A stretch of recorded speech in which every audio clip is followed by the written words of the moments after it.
All right, what's up, everybody? Happy Monday. Today's my Sunday. My job starts again tomorrow, so I'm here to do one last Lions stream. So I've got my handy dandy notebook. We're gonna hang out for a little bit. We're going to get the team all set up for next season. And if you didn't read the description, this is going to be the last live episode for the Lions franchise. We're going to start a new franchise very soon, probably after I move into my new place this weekend. And then we'll probably continue the Dolphins, honestly, tomorrow. If I have my wits about me. So we'll probably have another off-season video to do tomorrow, and I've decided that I'm also just not gonna be worried about the highlight videos as a priority. I think I'm gonna catch up. Like I have one that I'm gonna be working on, but I'm saying this to one person currently, but I'm sure people will watch this and hopefully listen to it. I got a lot going on in my life right now. So the editing is what takes me the most time, and that's mostly just to get rid of all of the in-between if people don't want to watch me select plays. Thanks, Jason. Appreciate it, man. So I'm probably just going to be prioritizing those uncut videos for now, just so I can keep getting content out. And seems like a lot of you like the uncut stuff as well. Jason, I know that you like the highlight videos. I'm going to definitely try and keep those moving. Anyway, let's get into the off season. I think it would be. We've already kind of gone through this season. I did want to quickly go through. I mean, I can go back to the playoff schedule just to remind us of our streak through. Hey man, this game is frustrating. Just wait. I've failed in starting an NCAA 2006 thing, and it's mostly because I think I need you guys to keep me accountable to not rage quit out of these games, even if I'm throwing a lot of interceptions. I think I just have to be bad and learn. So anyway, that's besides the point. We are going to get to the Pro Bowl. I want to do the playoff stats first because I have a spreadsheet going where I keep the season stats of all of the different franchises, and I was accidentally looking at the postseason stats, so I figured it would be fun to quickly look at the postseason stats. Drew had a heck of a postseason, 109.8 passer rating. I mean, it was in large part because Roy Williams balled out, and we're going to see Roy's stats very, very soon. But 67% from the field, 792 yards, 9.4 yards per attempt, 7 touchdowns, 3 interceptions. Kind of staying on his ratio. That's definitely something I'm going to be trying to do next year, is throw less interceptions. He had a long of 51. He got sacked 11 times, but still had himself a really good postseason. So big ups to Drew there. Right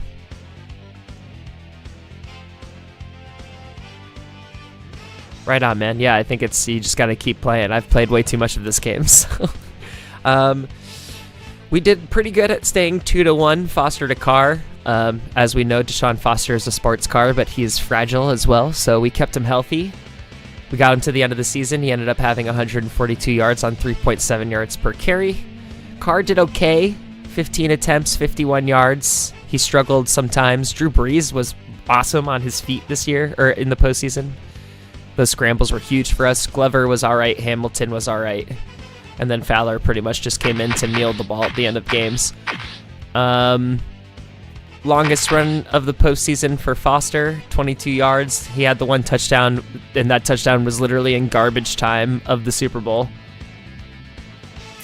No, Nate, and so the live videos are going to be done. I'm probably not going to stream the Lions anymore.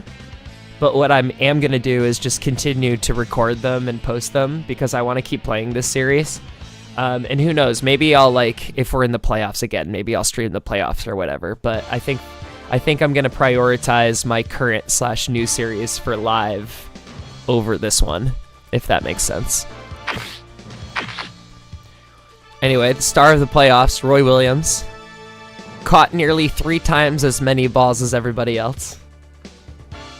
Had 4 times as many receiving yards as anybody else. Averaged more than everyone except for Neil Webster, who only had 3 catches, and one of them was a 51-yarder. So, Roy, man. Roy is just the MVP of this franchise in general. Only 1 drop, 4 touchdowns. Neil did get 2 touchdowns receiving, so good job by him. We did look at him the 3rd most times for times thrown to. And then Watson also caught a touchdown. Just absent from this list is Dewey. Dewey had a tough playoffs, honestly. I could have looked at him more, though. I mean, I only threw to him 9 times, so gotta remember to use that elite tight end room, as we say. And if you want to look at any of these yards after catch numbers, we have that there. So great job by Roy. Sammy Hammy led the way, all defenders and tackles, with 13. Sparks is really low on this list, considering he was our leading tackler of the team this year.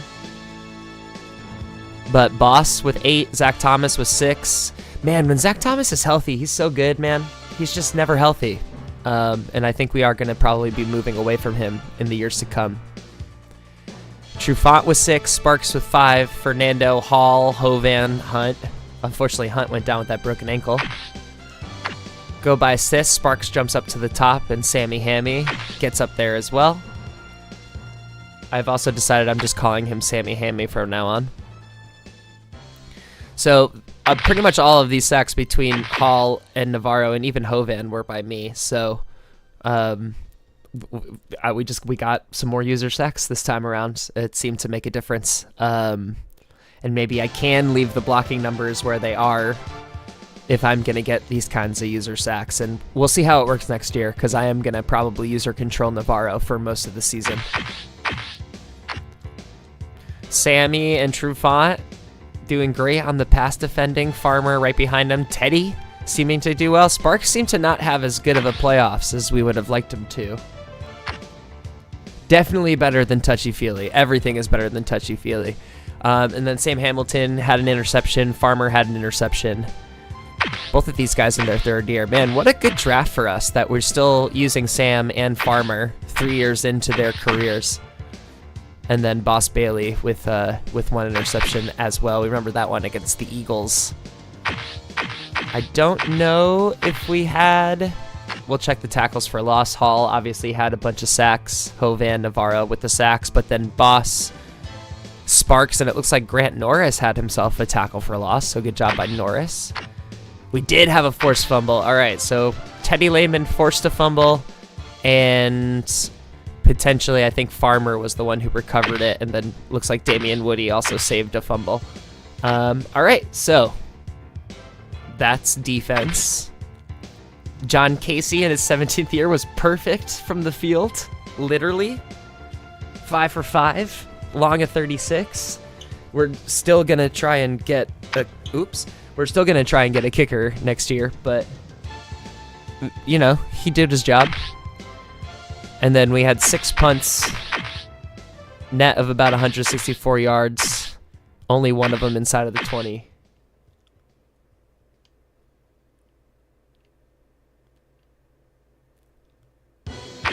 Yeah, I mean,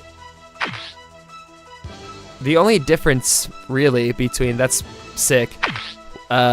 We technically have most of the computer sliders higher than level. Actually, that's not most. All of the computer sliders are higher than legendary difficulty. And I think that includes the blocking number. It's just the only difference between us, with the exception of catching, which I have maxed out because it doesn't seem to make a difference. All of our sliders are actually lower than what legendary difficulty would be, unless legendary puts it at 0, but I don't think it puts it at 0 unless I'm mistaken. Most of our numbers are indeed at 0. I think you can tell me, it's in the description of the episode, or I could tell you because it's in the description of the episode. Yeah, it looks like we have tackling at 4 and pursuit at 4 otherwise. Oh, and I have blocking up at 30.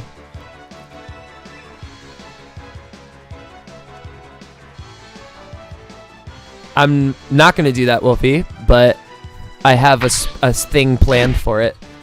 All right, the only other thing that I want to check is our Super Bowl MVP, who is no surprise, it's Drew Brees. So good job by Drew. And so let's go in real quick, and what we're going to do is, well, for you personally, Nate, you're going to have a fantastic time with me rebuilding the Buccaneers, because that's exactly the team that I'm going to be doing it with. But what I want to do now is I think our email box will tell us this. We'll go to Pro Bowl voting, and we'll check out who made it. I think Drew Brees, that's a lock for him being in the Pro Bowl. So good job by him. I'm also writing these down as they go so I can remember. Carson Palmer, the only QB higher votes. Let's see. Deshaun did not make it onto the team, I don't think. It looks like Amon Green, Steven Jackson, and Barber are the guys in there. But he made the list at least, so that's cool. Fullbacks, we're not going to have anyone on here. Yeah, without a doubt, Roy Williams had to be the number one vote getter there. So he gets into the Pro Bowl again. Looks like Dewey's getting in his second year. Good job, Dewey.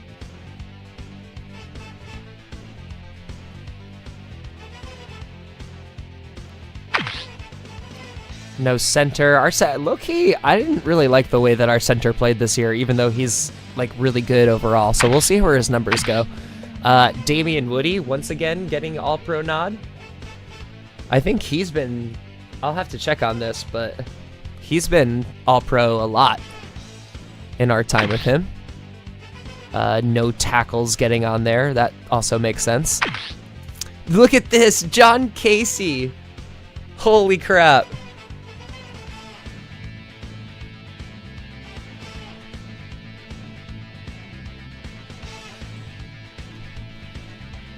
Love that. Love that for John Casey. Good job by him. I don't think we're ever going to get a punter on here. Defense, we're probably going to have a lot less until we get to the secondary, but we'll see. Chambers, that makes sense. Carter, McDougal.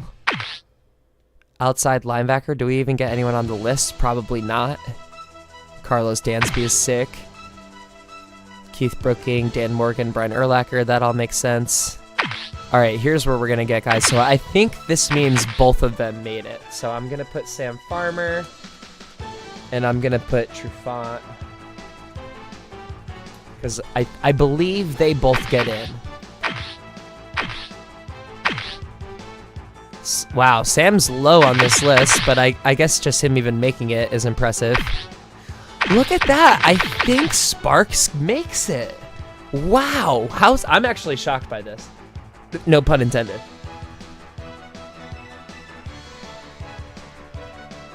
That's I mean, of course that's our most Pro Bowl selections ever. That makes sense. Dude, we beat him down. It was great. So what I'm gonna do, love that. We've truly arrived. Of course, we're number one in the power rankings. So I think we're gonna let's gamecast the Pro Bowl. Nope, don't want that, because it'll let us gamecast it. So not only can we gamecast it, I believe that means we can. Oh, come on! I can't change the depth chart. That's fine. So I'm gonna gamecast it. I don't really. I appreciate it, Arif, and maybe at one point I'll play the Pro Bowl, but I think my whatchamacallit, my compromise is we're gonna simulate it real quick. So let's do that. Oh wow. I think Farmer returned the kick. That's interesting.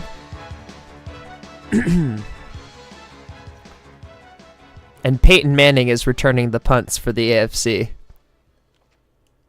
I'm just throwing that one out there. All right, Peyton to Larry Fitzgerald. What can you expect? And Roy Williams is returning kicks. What's happening right now?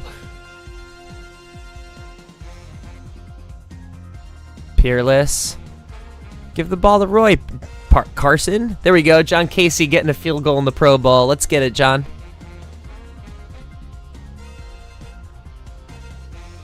Torrey Holt is the punt returner. That's insane. Allstott's getting a lot of carries here.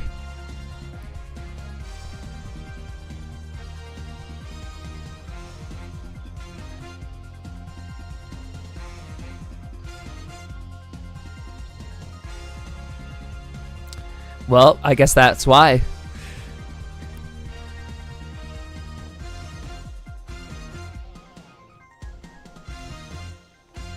I wonder how, like, if in the second half the backups are going to play.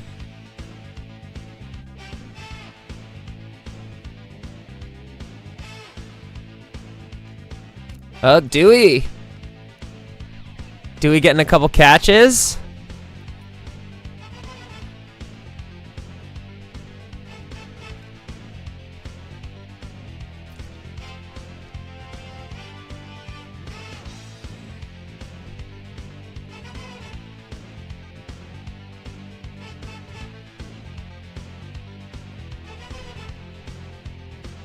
Good return from Farmer.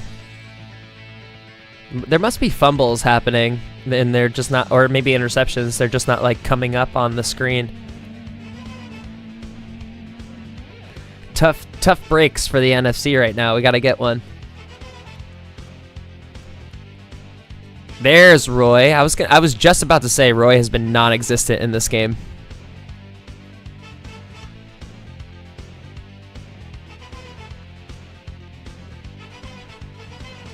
Brandon McMichael. Urlacher got a sack. That was big. Come on, Carson. Where's Drew? Put Drew in.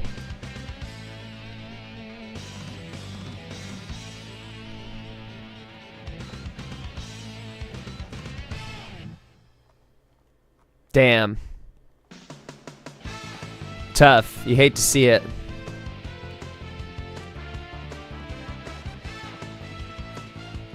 Returned 20 yards by Carson Palmer.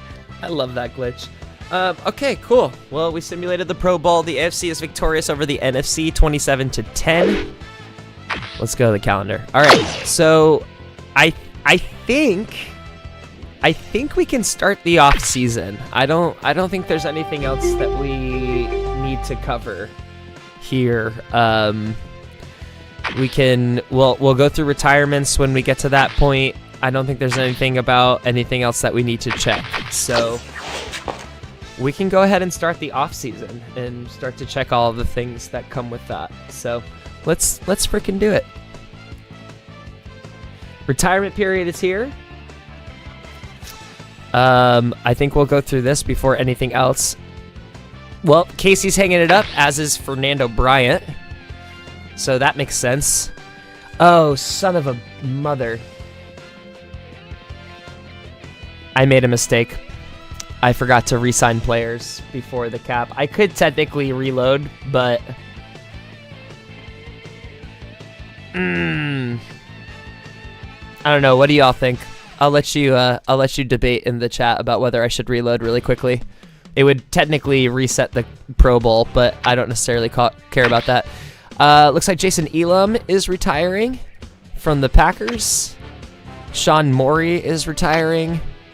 Ooh, Rodney Harrison and Mike Vrabel. Those are two big retirements from the Patriots. Finally, don't have to deal with him anymore. Warren Sapp and Danny Clark are hanging it up from the Raiders. Lots of retirements for the Rams. Aeneas Williams, Marco Coleman, Brandon Spoon, and Austin Fisher, young in his career, hanging it up. Peter Boulware and Mo Collins also retiring out of the Ravens. We've got Kenny Holmes and Ralph Brown retiring out of Washington. We got 3 guys retiring in New Orleans. I have a feeling Bryant is going to want a lot of money, and he's also going to be a lot worse. But we'll see. The Seahawks retirement's no one too big. Steelers, no one too big. Kaylee Wong, he was pretty good. I don't know if he's still good. A lot of 4 retirements out of the Houston. Eddie George hanging it up out of Tennessee. That's a big one. So happy trails to Eddie George. Mike Gandy, Brody Littard from the Vikings. Ty Streets, we traded him to the 49ers in the first season for Derek Hamilton, who we have since released because he couldn't stop getting injured. Marshall Faulk also calling it a career along with Bryant Young. Oh, they're about to pay Julian Peterson. Or he's going to be a free agent. That'd be fun. Desmond Clark is the only retirement. And Peanut Tillman is expiring. That's interesting. Whoa, look at all these retirements. Sean Barber, Brock Marion, who we got rid of. Orpheus Roy, Kyle Richardson, Marvin Jones, Rich Bram, Torrey James, Roger Beckett, Terrell Roberts.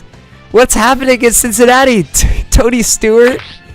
Wow, that's 1, 2, 3, 4, 5, 6, 7, 8, 9, 10. 10 retirements on one team. That's insane.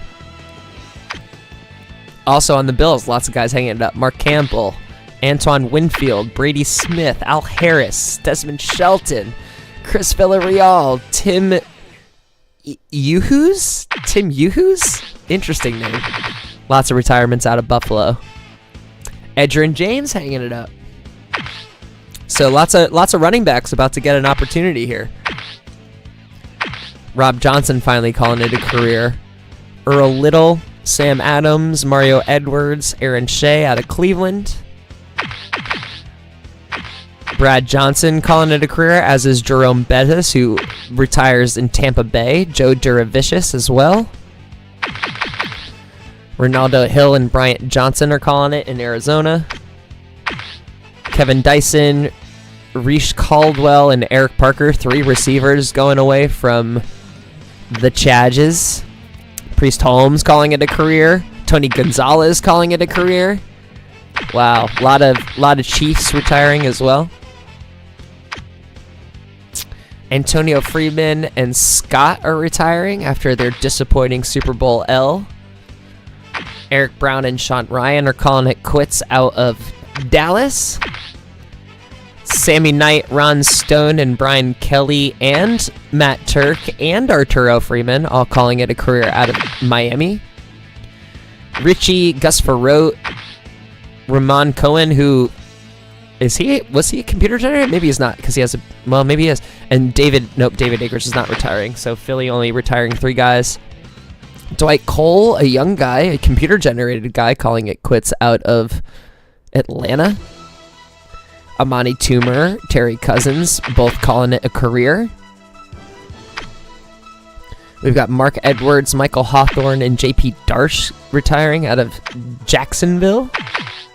The city's so nice they named it Jacksonville.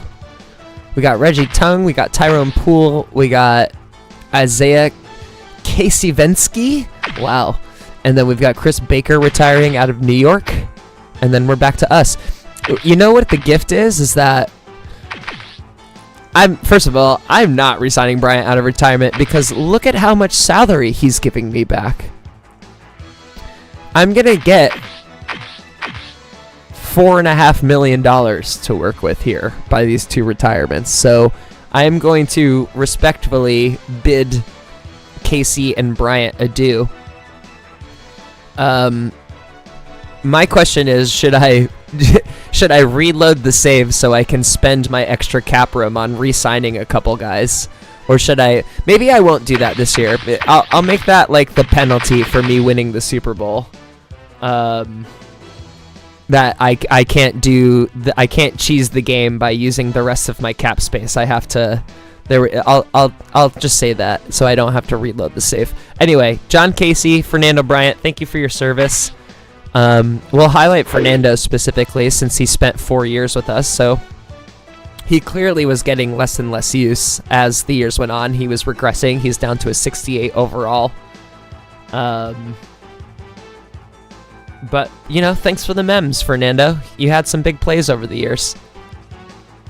And he goes out a champ. So we're gonna let the re-signing period go, but before I simulate past it, because it likes to get right into free agency after that, I'm gonna go to the front office and we're gonna check out our player progress, and then I'm gonna check out our needs. So I think that there will probably be more drastic changes here. I think everything here makes sense. It's unfortunate that his arm strength is getting worse. But I do think after the preseason happens is when the bigger changes also happen. So we see Drew Brees gets a point better, Fowler gets a point worse, and our rookie gets 4 points better, even though he's not that great.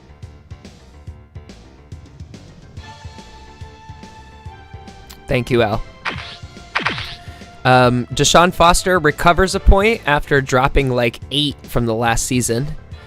Loses a little speed, loses a little agility, gains some break tackle, gets some strength. Guy got in the gym. His stamina's going down. His durability just plummets. That's unfortunate. We'll have to keep an eye on Deshaun as we go. Carr jumps 5 points. Almost everything across the board is getting better. His durability is getting better. So we've got some growth out of Carr. I think we'll probably give him at least another season to improve or not. And again, the preseason usually makes for good improvement or regression. And Najee regressing down to a 64 overall. So I'm looking at free agent needs, and we'll look at this, but I'm gonna keep running back in the back of my head, maybe for who knows though. We'll see. Our fullbacks, Glover improves by 1, going from year 2 to year 3. So just marginal improvement. Not these bad run blockers. I feel like I need to get a fullback that can actually block, because I have 2 guys that are weapons back here in terms of runners. And honestly, if I'm looking at these stats, I almost like Hamilton more. If we're talking strictly as a runner or as a receiver, 85 catch to 77, 82 break tackle to 68, 74 speed to 65. The agility is even, the strength is better, the jump is the same, the stamina is better, and the durability is better. So I'm thinking maybe I want to have Hamilton as my offensive fullback, and I want to look in the draft for a blocking fullback.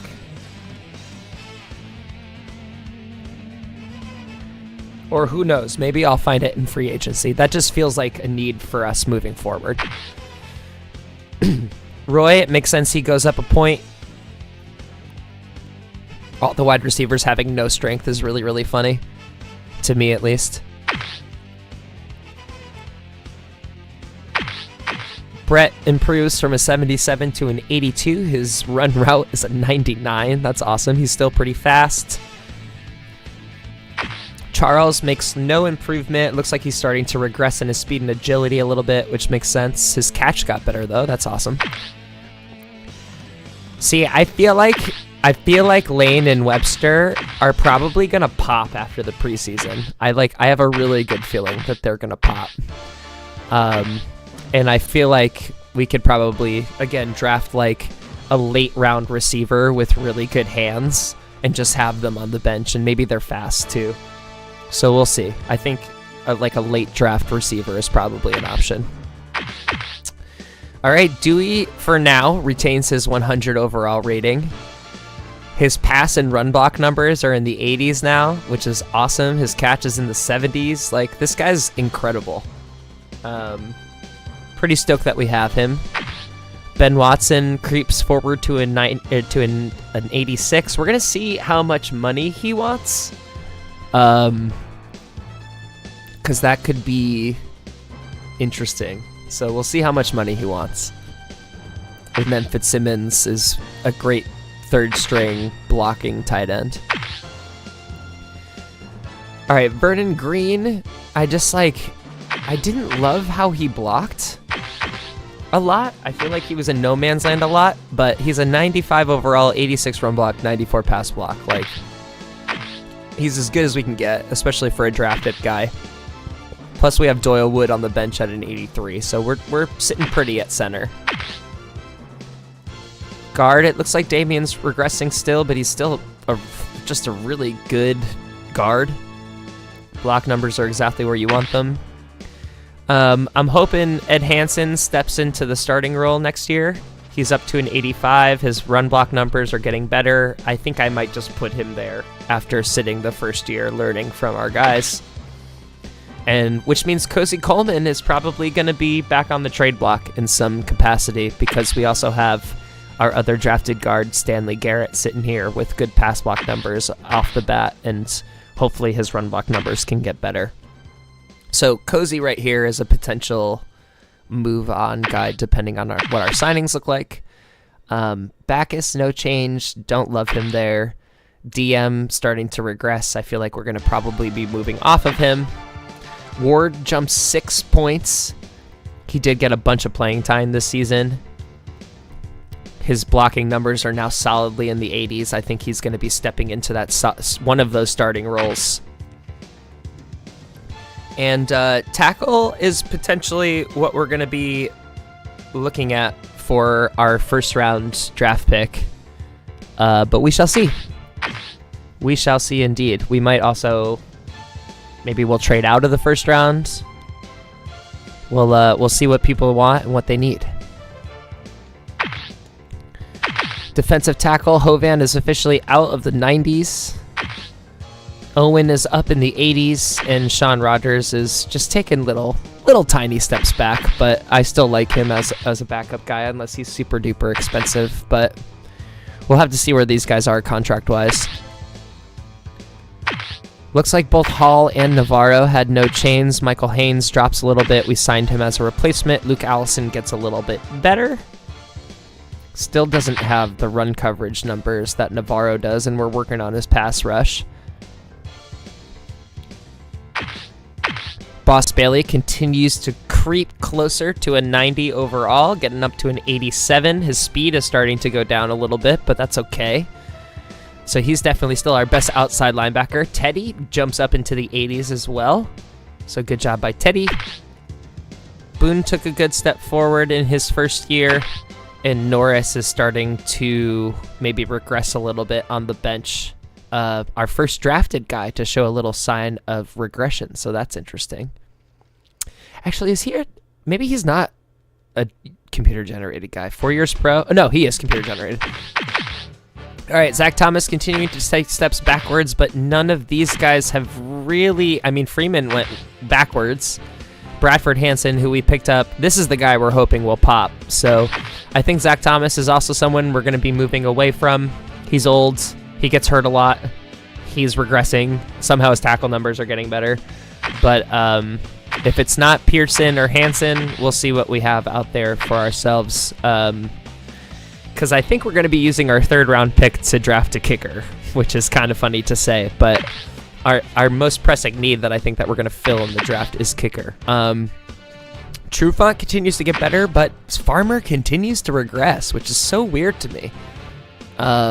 Especially with the quality of his play, but we'll have to keep an eye on that. Hunt jumps up 5 points. Keith Smith jumps up 2 points. There is no chains with Fernando, but he's retiring. Hopkins drops 3 points. That's interesting and not great, but his speed even drops a little bit. So our second guy to start regressing of our draftees, Terrell Hopkins, but he's also an easy guy to let go of if we need to.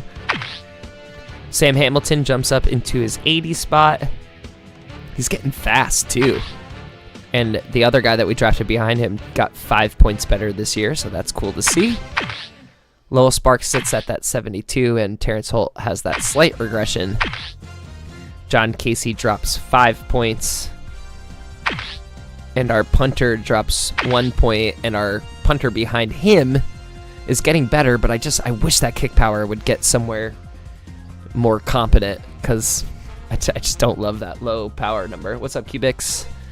All right, so let's now head on past the retirement period. We'll allow the retirements of all existing veterans to go down, which means we get a lot more money back. We're now at 16.5 for our year, which is awesome to see. I just want to make sure the progression didn't change as we... Yeah, no, everything's the same. So we're going to go to our contracts. I think we start with the people that... Man, we have a lot of expires. People that we can let go of. I think Terrell Hopkins is an easy see you later. He regressed in his overall. He's an expiring contract. He was a backup kick returner, and he wasn't even that good at it. So, Terrell Hopkins, thank you for your service. You are now hereby released to free agency. I think I'm going to come back to Najee. But also, I don't think I'm going to come back to Najee. I think we can cut Najee. But I'm going to sit on that for a second. Grant Norris also started to decline a little bit. Not getting literally any playing time because he's buried behind 3 guys that are better than him. I think we say goodbye to Grant Norris. Harry Freeman regressed overall. 72 overall, got worse in almost everything. Bad durability. What's his tackle number? Did we go? He's an 82 tackle. I think we also walk away from Harry Freeman. So I'm going to go ahead and release Harry Freeman to free agency. Now, getting through the rest of this list, Boss Bailey, I think you have to bring him back. He wants 6 years. I don't love that contract. What if we did 5 years with less of a bonus? I'm down to give you a balanced contract because I think you're going to get better for a couple more years before you get worse. But do I have to pay you? Maybe I don't want to give you a balanced contract. What if I gave you a front-loaded contract and made these your most expensive years? I actually can kind of stomach this. Kind of future-proof him a little bit.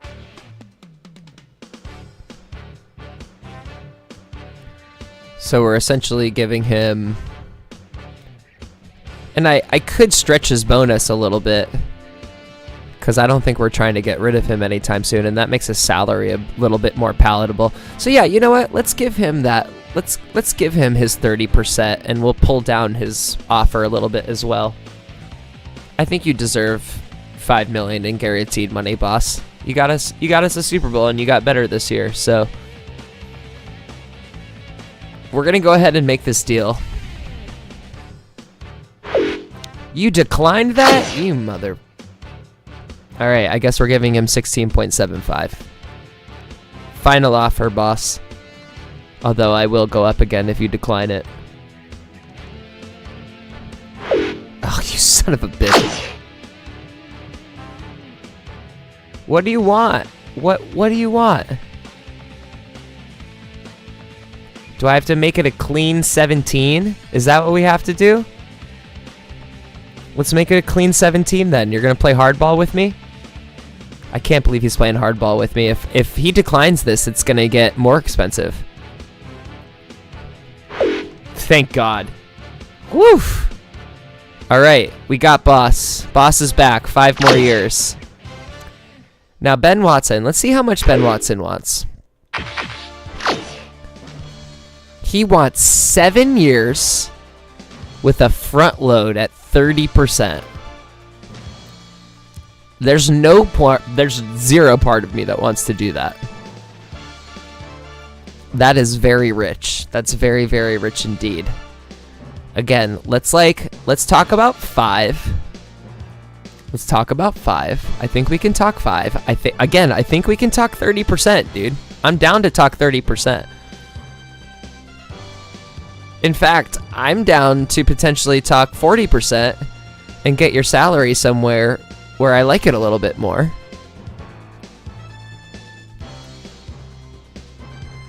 What about this? How does this feel? This is basically making me ineligible for free agency if I do this. And I would also have to probably cut Tim Owen and Keith Smith.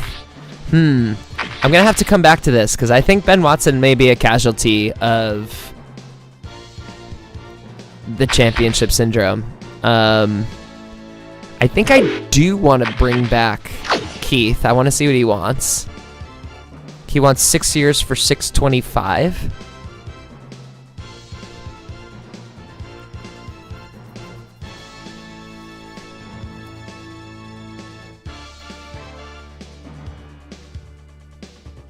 This makes him cuttable if I need to. And he only gets more cuttable as we go. I wonder if he takes this. I think I would do it. Just lock up like essentially just like a dime cornerback. Alright, I'm going to leave that there for a second. Let's see what Owen wants. He wants 5 years, $13 million. Frick, man. Come on, dude. I think we're going to have to let Owen go, too.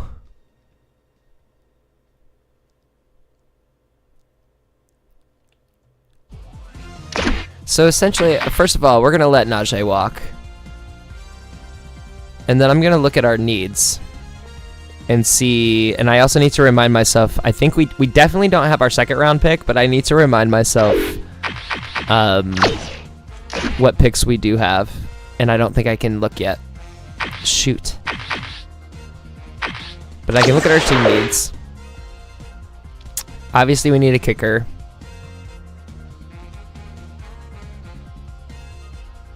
Okay.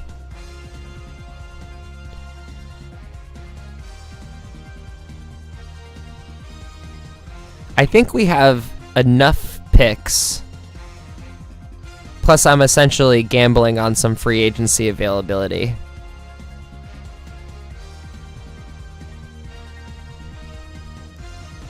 Was I over in cornerbacks? Where's cornerback? Why can't I find it? No, we're at 4 out of 6 in cornerback. So, I mean, if I sign Smith, I'm essentially just kind of like locking in my 4 cornerbacks for the season. And he did improve from last year to this year. I just don't know if I want to sign him for 6 years, man. He's essentially, I mean, Trufant's what, the adult in the room? How many years is he in? He's 6 years in. Farmer's, what, 4 years in? And Smith is 5 years in. So...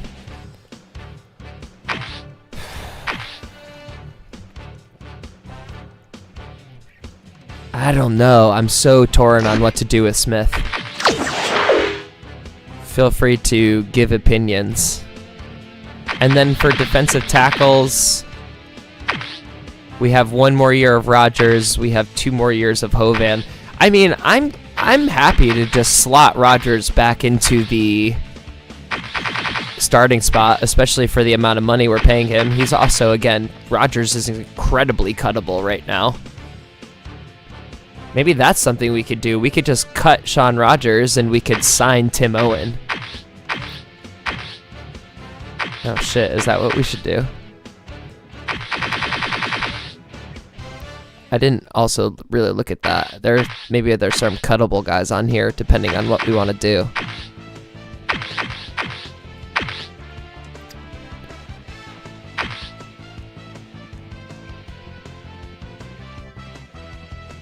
I really wish I knew what I was working with for draft picks right now. Oh, wait. Aha, yes. All right, perfect. I'm so smart. All right, so we have 1, 3, 4, 5, 6, and 7. So we have 1, 2, 3. We have 6 picks. And we know that the third pick is going to get used on a kicker.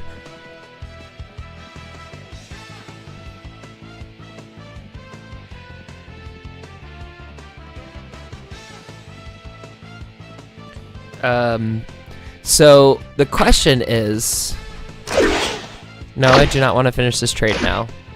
And also, welcome to my off-season videos where I just spiral in front of you all. So looking at the mock draft, lots of halfbacks, blah, blah, blah, blah, blah, whatever. It does have us taking a tackle in our spot. So we could probably stick with that, as that is probably the position that we would try and draft and get rid of maybe one of the bloated contracts that we're not going to be using anymore. So that sounds great. See how I'm piecing this all together, piecing my dumb brain together. So now if we go back to team needs, we're going to draft a tackle and probably get rid of a tackle. We're going to draft a kicker, so that fills that need. That leaves 4 more picks for 1, 2, 3, 4, 5 positions. So we would either like have to willingly leave the halfback position 2 out of 3, which is something I'm willing to do. I'm also willing to potentially leave the wide receiver room at 5 out of 6. I don't think we can cut Keith. I think we should sign Keith. I think we can draft a linebacker because it would be a backup. And that gives us a little wiggle room to... Yeah, alright.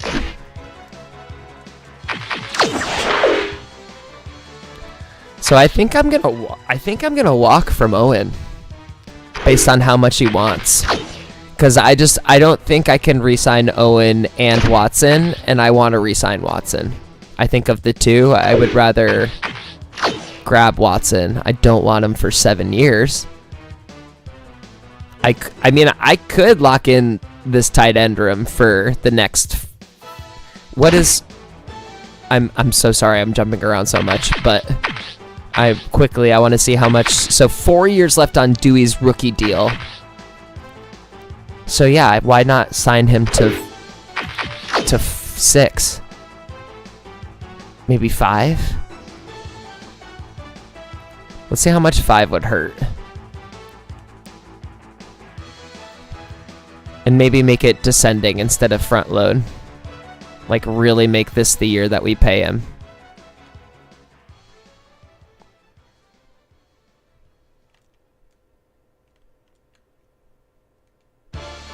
He's probably saying no to this first number, but you never know. I'm going to go to the flat 20. This is probably too low, but...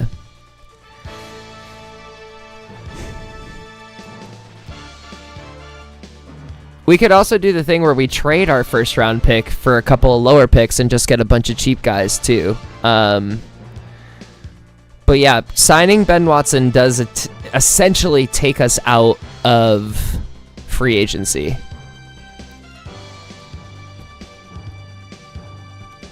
If I stretch him to 6, what does that do?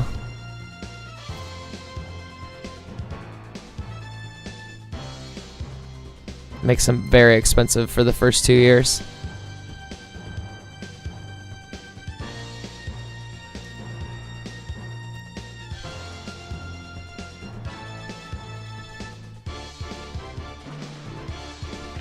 It would also, it's crazy that he'd be so much more expensive than Dewey.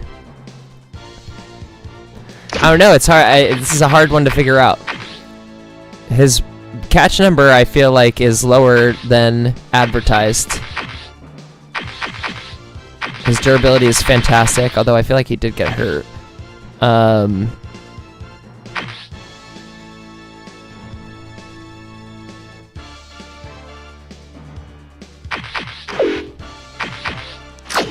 I'm into that, Al.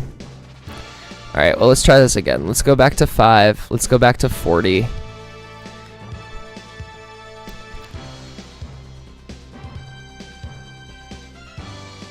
It does give us more short-term flexibility, too. Oh, this is the front load, not the descending. Descending just loads it up. I think I'd rather do front load. Let's try 225. Yeah, I think we can bring him back for this. And who knows, maybe we have 2 tight ends in the 90s and we just get really big. And that alleviates our need for as many wide receivers. So let's do it. I think we got to bring him back. Of course you declined that, you mother. I'm fine just going to 2050. Give us $8 million. That's plenty for the draft. And now I'm starting to think that we sell our first round pick and grab a couple of lower picks to see if we can get anything interesting. All right, Ben Watson, welcome back. So I think that means we're gonna let Owen walk. Yeah, I think we're gonna let Owen walk. 81 overall, and he wants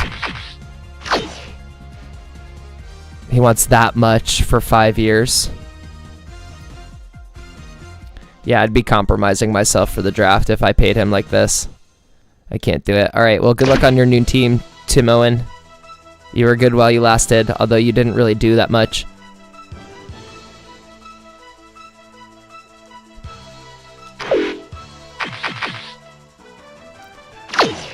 I feel like defensive tackles are also like a dime a dozen after the draft happens and stuff like that. And let's renegotiate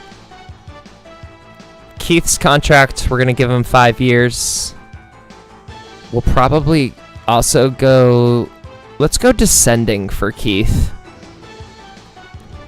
Because even though he improved this year, there's no guarantee he's going to continue to improve in the years to come, especially as our dime corner.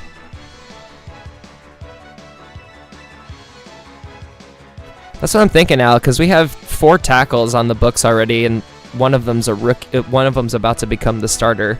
So we could also always trade our other backup for more assets. I'm gonna do this deal right here for Keith. This should give us more than enough cap room to sign all of our draft picks. It does probably mean we're gonna stay out of free agency unless there's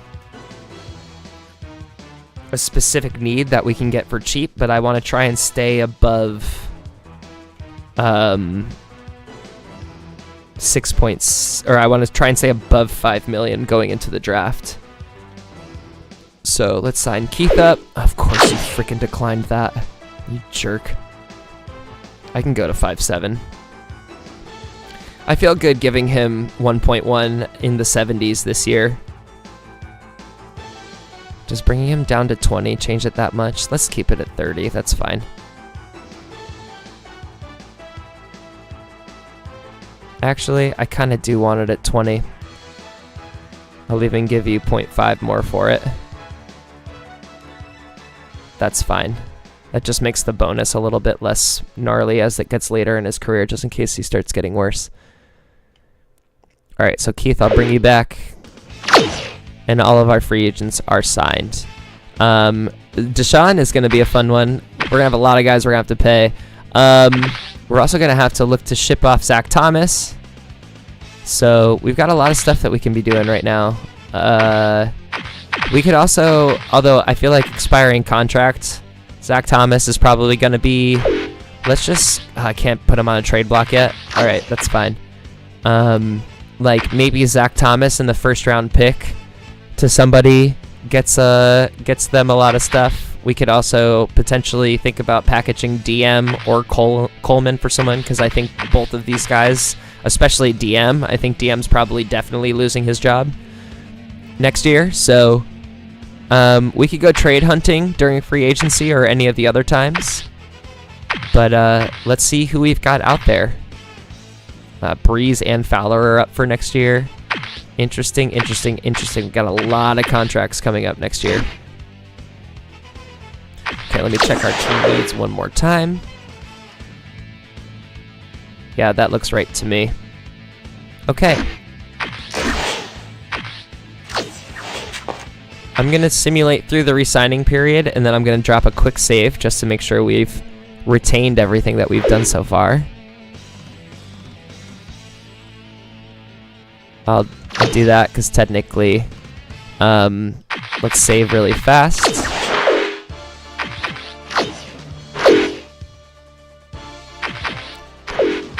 Lions, beautiful.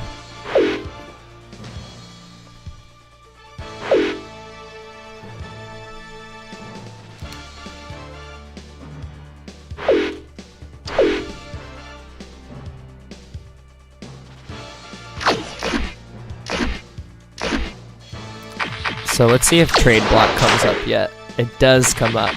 So what I'm gonna do here is I'm gonna put, because I think this updates in real time, so I'm gonna put Coleman on the trade block. I'm gonna put Zach Thomas on the trade block. And I'm gonna put, who else am I gonna put? I went right past him. I'm gonna put DM on the trade block. That's great. So I'm gonna let these guys hang out here. I don't think we have anyone interesting up on the block just yet. I could go get Shane Graham if I wanted to, or Phil Dawson, or whoever that is. Okay, great. Love that. Did player progress change with this? No, everything's the same. Great. Love that. Let's head into free agency. Looks like Matt Light is the big prize, followed by Gary Brackett on the outside. Willis McGahee and Sean Alexander are both free agents right now. Paul Ettinger, I don't really want to spend that money. Tom Ashworth at tackle, I don't love it. Olindo Mare, Ryan Longwell. Dre Bly is back up in free agency. Look at how much money he wants. That's ridiculous.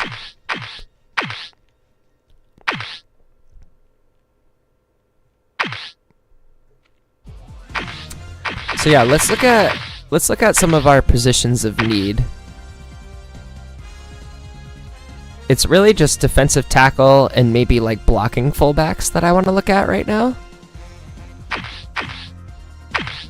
That's not gonna happen. None of these guys are gonna happen.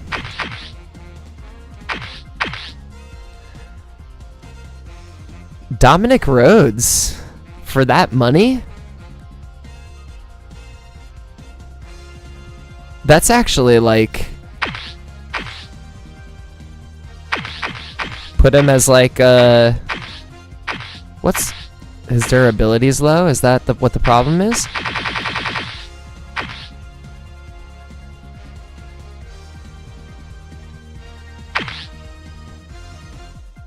None of these guys are very fast.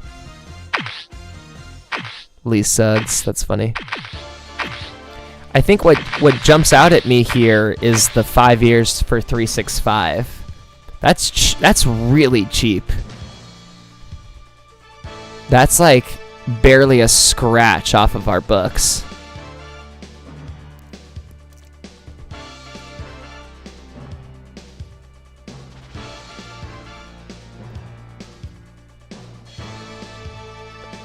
That bonus makes me a little dubious.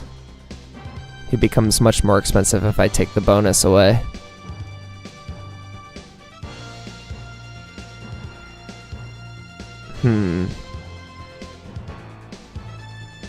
Alright, I need to sit on that. I don't think he's going anywhere fast. Blah, blah, blah. Yeah, no one good for guards. Matt Light is fine, but that run block is not that great. Now, interesting.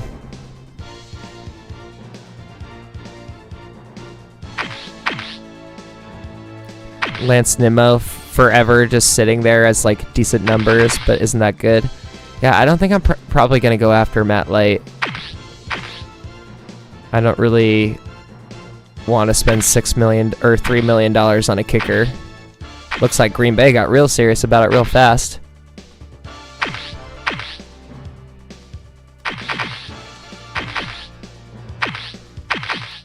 Don't need a punter. Defensive tackle, that's the other place I wanted to look. And maybe it's like, who knows? Maybe it's a guy with promise that I like that I can stash behind.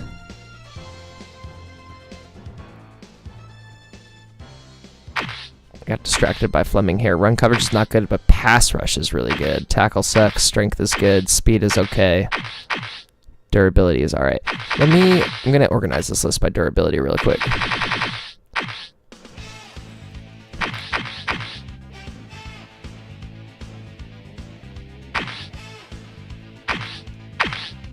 I mean, no one's bidding on any of these guys yet. Ernest Fleming. How interesting. I think he'll be here afterwards. But that might be my move, to grab that guy as a backup. I don't think I need a defensive end. Brackett's interesting, but again, I don't think I'll outbid. It makes sense that Baltimore's going after him, considering that Bulwer retired. Blah, blah, blah.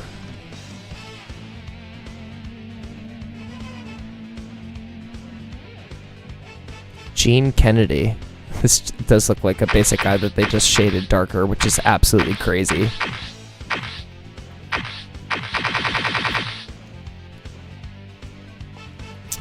He's not that expensive. I don't need a cornerback unless they're like crazy fast. Brett Brock. He wants $1 million a year for 6 years? Pass, dude. Cedric Romero, also $1 million a year for 5 years. Don't love that. And your agility sucks.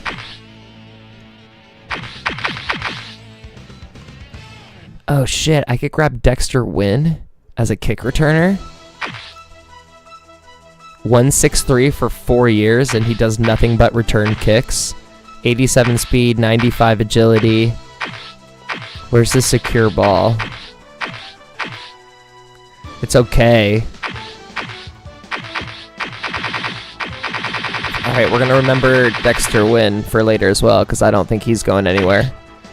Don't need strong safety, don't need free safety. So who's getting bid on right now? No one's serious about Mount Light yet. Looks like Baltimore's a front runner to get Brackett. McGahee's got some love. Alright, let's take a couple days and see where people go.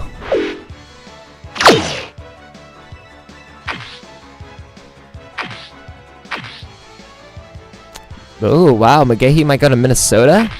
I feel like that makes no sense.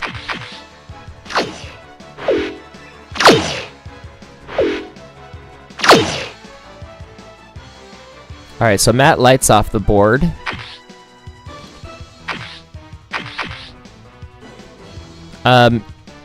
Chat, also, if you don't care about any of these, that's totally fine. I can just simulate through it. I don't think there's anyone here that I'm going to be getting.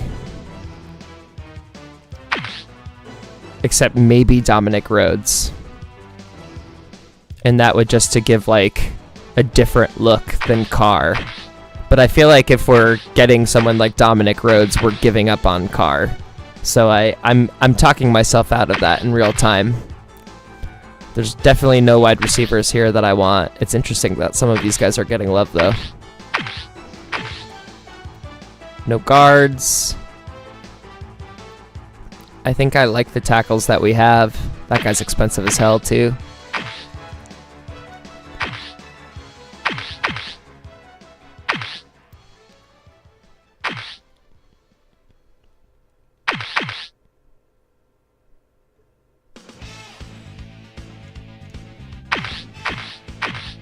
A lot of these guys are cheap-ish.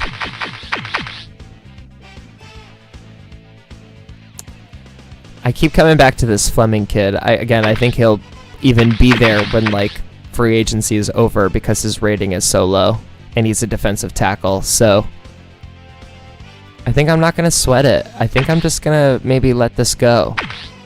And we can see where all the big ones went. Which is pretty much just, like, McGahee, Brackett. And we're going to stay out of free agency. I don't know.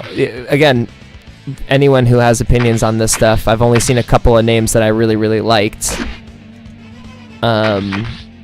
Let me see if anyone's interested in my players, because that'll also... Nobody yet. I wonder if this won't even like take effect until after a few weeks or whatever. But yeah, I guess we'll see. Let me simulate another 5 days and see if any of our guys get any action. I wish I could like tag them as targets. I'd have to bid on them.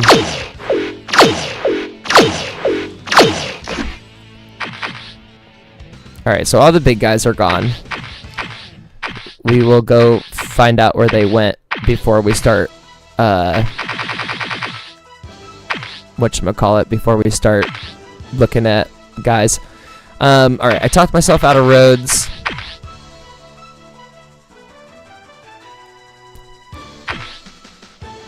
Most of the tackles ended up going. That's interesting. Alright, Fleming's still around. Dexter Wynn's still there. Those were I feel like those are the only two guys that we were potentially looking at. Yeah, we weren't looking at defensive ends. Alright, let's go another 5.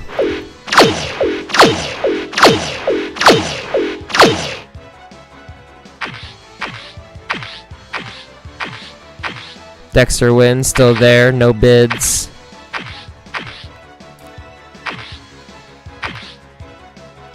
Fleming still there, no bids. Alright, let's keep it going.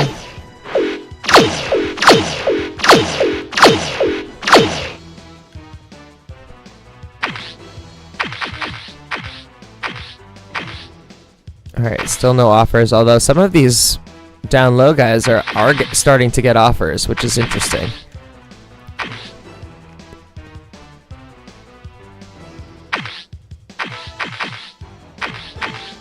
Still nothing down here. Alright, cool.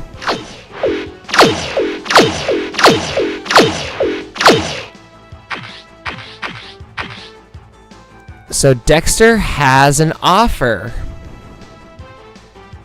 Interesting.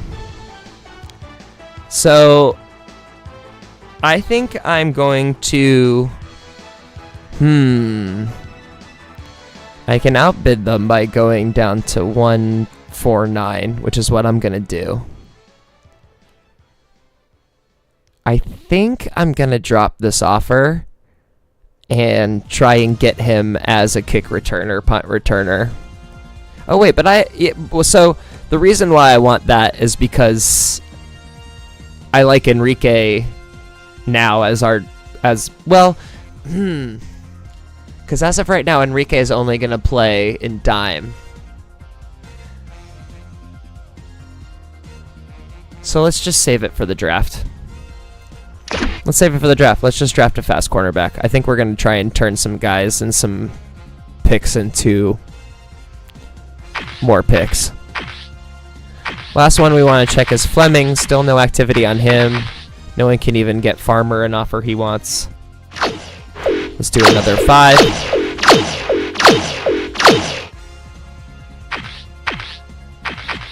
I mean, they're still interesting that they're bidding against nobody, but why not? Yeah, I have a feeling Fleming's gonna definitely be there at the end of this. Alright, we're gonna go to 10, and then I'm probably gonna simulate down to 1, and we'll take a look at everybody. What? Now they're at 460K for 6 years? Hold on. Hold on.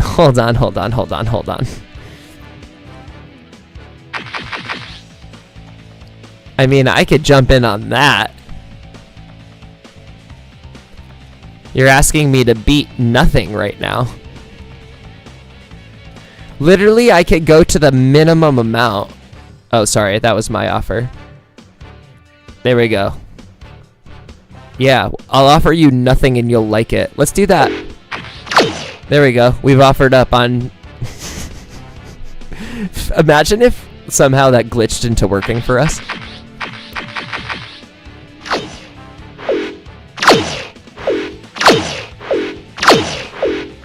sign with us, you coward. Waiting for offers. That makes sense. Okay, cool. So let's check everyone one more time. We're on the last day. I don't think there's anyone here that we would necessarily want or need, considering we have 3 quarterbacks. Dominic Rhodes still sitting there. So we could technically toss Dominic like a ridiculous offer, but I don't think we're going to do that. A lot of halfbacks went unsigned. Who knows what'll happen to them? This is also, actually, now that I think about it, you know, no one's agile enough or fast enough, so there's not really anyone there we want. Fullbacks are empty, wide receivers are empty, tight ends are empty. No real guard talent here. Guys that just never seem to pop. Tackles got nothing. I feel like this is the second year in a row that Alindo Mari is sitting in free agency because he wants a lot of money. Ryan Longwell also not going to get paid by anybody, which makes sense because that's just way too much money for him. We don't need a punter. Looks like Farmer never found a new home. And nobody else got offers, so these guys are all going to be there in free agency, so that's great. We don't need a defensive end.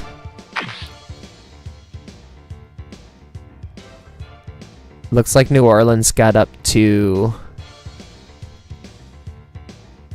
168 over 3, or 126 over 3.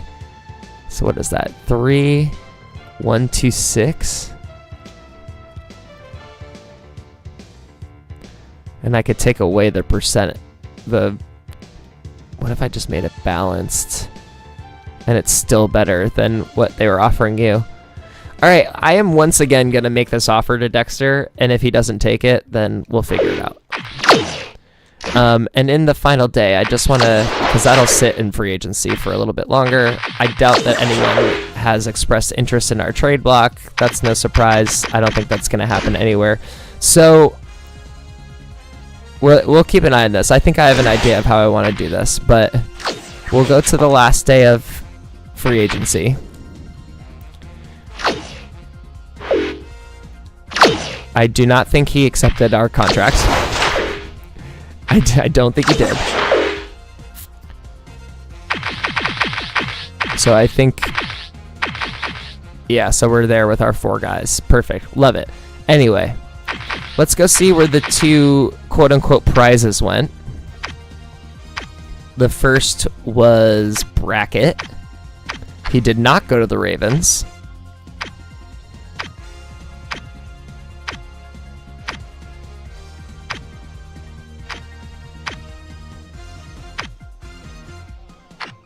Pearson got a good deal. Bracket. DJ Williams.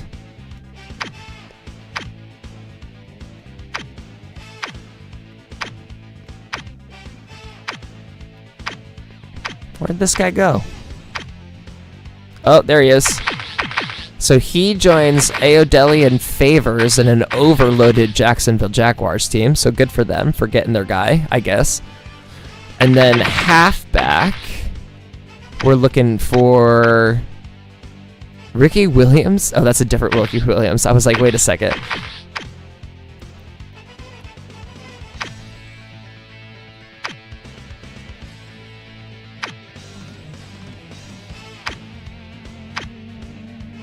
It was, I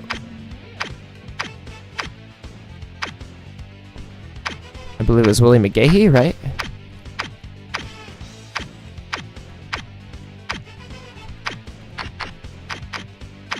Steven, oh, right, Sean Alexander was a free agent too. He went to the Chiefs, which is sick. They also have Larry Johnson, so that's cool. I forgot that Sean Alexander was a free agent.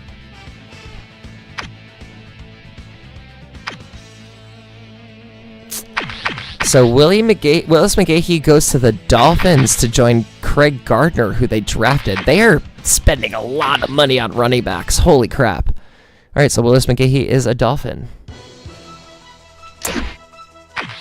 Lovely. Okay.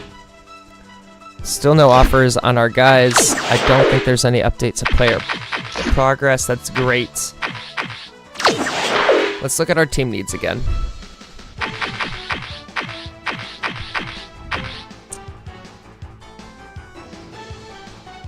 We may end up just trading them during the season.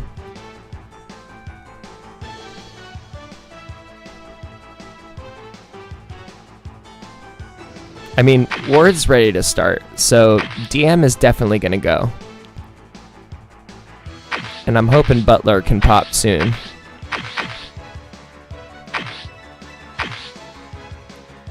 And then we'll definitely step Hansen in for Coleman. Although that's going to be a downgrade somehow.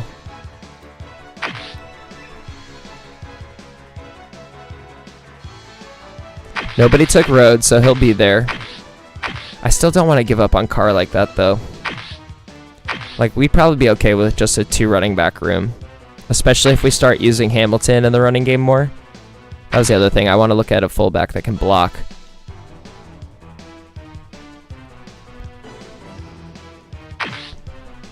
So we're looking for a fullback that can block, a wide receiver or a cornerback that can return,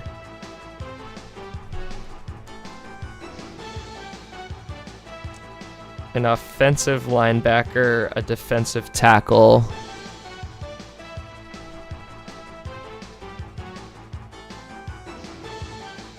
and a kicker. Is that it? So we actually have...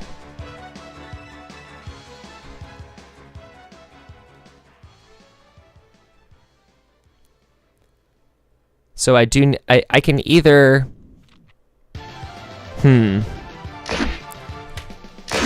I could keep that... No, I do need to trade that first round pick. I definitely need to trade that first round pick because I'm trying to hold to the rule that you only take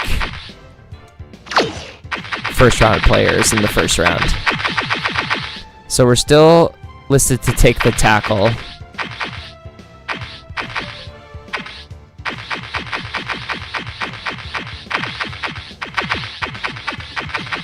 It's the 3rd best tackle on the list. So let's look at teams that need a tackle.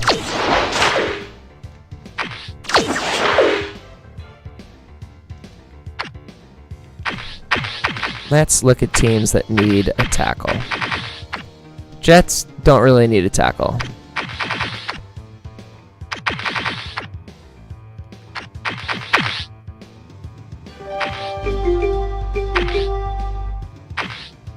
You know, we could draft a tackle.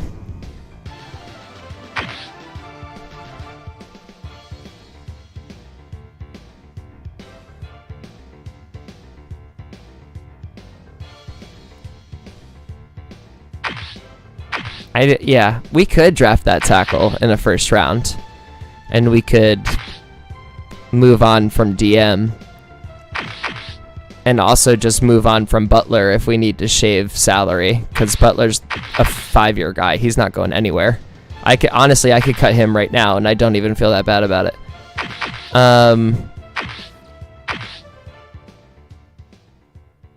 All right, I'm definitely gonna scout that guy that they have as the one that we're drafting, and who knows, maybe I'll actually scout the 3, and maybe it's actually us trading up with DM to try and get that first round pick. Now we're cooking with gas. All right, hold on a second. We're figuring it out. Let's go back to the mock draft. I haven't even looked at the rookie report yet. So this is what my handy dandy notebook is for, man. We have W. Webb. And this is going to change from week to week as we do the scouting and stuff like that. We have W. Guerrero. And then our guy is H. Stevens, East Carolina boy. So what we're gonna do is we're gonna head into our scouting. We're gonna go into our combine, and we're gonna find those 3 guys, and we're gonna scout them full out. I think we can do 2 of them full out and the other not. So we'll do our first guy, full report. Give me Stevens. The second guy was Guerrero. They're both W. W Webb, W Guerrero. So let's do Guerrero, full report. Webb, we'll do an hour for now. We'll go to the next day. And after I've scouted, now that I've scouted these 3 guys, before I look at them, I'm going to go back and check Mel's list and see if it's changed. Because sometimes guys shift around, maybe new guys come onto the list, or maybe they won't. We've got Webb at 20. We've got Guerrero at 28. We've got Stevens at 32. Great. So now that we're in the second week, we're going to once again go back to the guys that we've scouted. Oh, come on now. Let's get him a full scout.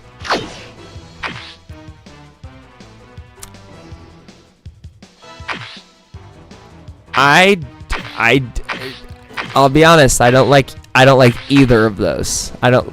Neither of these guys are game ready, but if we're talking about making them the backup and hopefully their stuff will pop, I probably like Stevens a little more. He's stronger, he's got better stamina, he's got better durability, agility, aggressiveness, better run block, better speed. So we'll see what Webb comes out to be, and maybe we're trading up with the Jets with the tackle attached.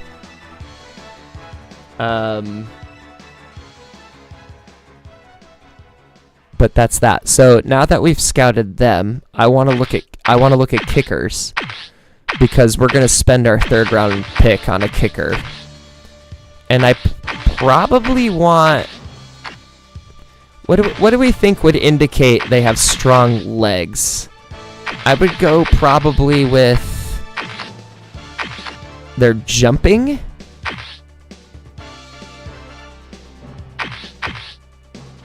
Do we think jumping is akin to... I don't even know, man. Well, how about this? How about we go to... This is where we can use the game as well. We can go to the rookie report.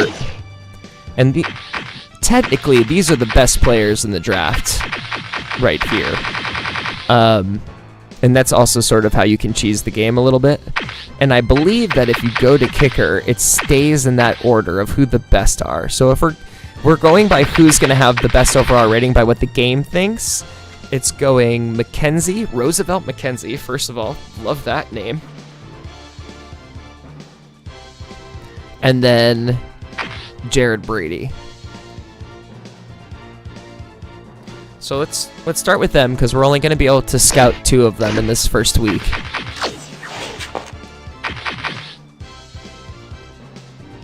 And after we're done with our scouting, that's when we're going to make our trades.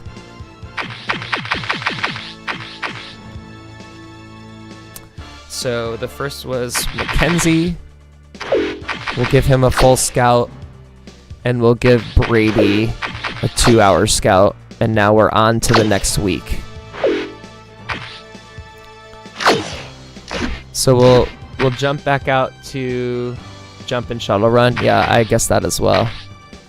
For like kick power, right? So we'll jump back to the rookie report, because this is, I believe, very, very in flux.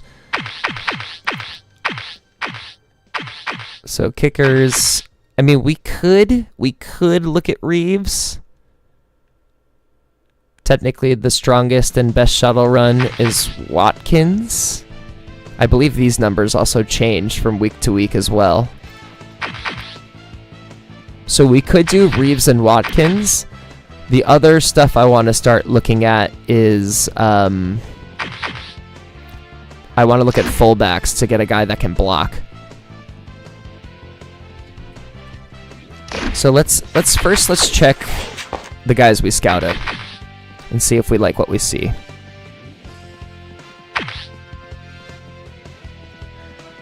So McKenzie, good kick power, good kick accuracy. Interesting. Will blow the occasional big kick, but has better than average NFL accuracy. So his accuracy is probably going to be bad. So yeah, I think we could probably add one more kicker to that list. So let's fully scout Brady. I believe it was Reeves and Watkins, if I was remembering correctly. I'm gonna have to go back, sorry.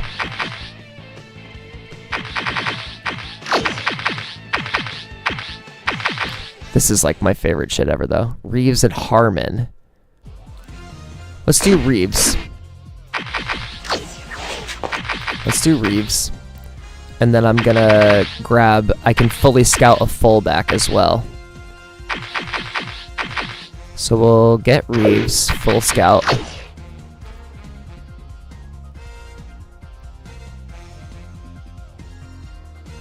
And then I want to look at fullbacks too.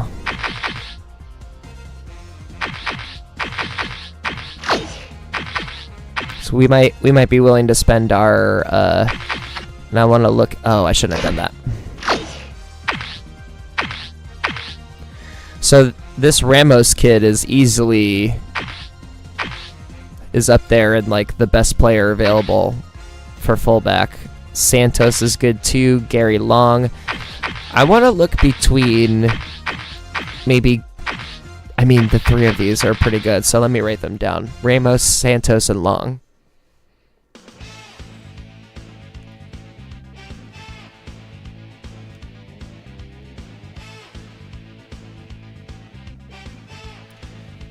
I should be able to scout all three of them.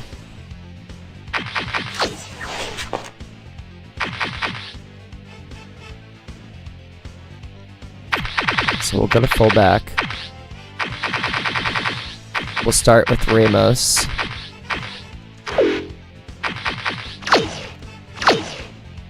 Alright, let's check out our kickers, because if I'm not satisfied with kicker stuff, I'm gonna look one more time.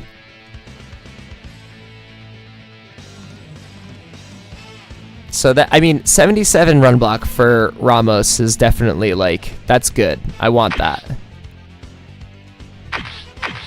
I can't do this by, fine. Oh shoot, I didn't look at Webb. I want Webb. I mean, that's easily the best tackle. And he'd probably be, I mean, I wish his strength was higher, but those block numbers are really good right off the bat. I don't know. I could also be convinced to go Stevens, so.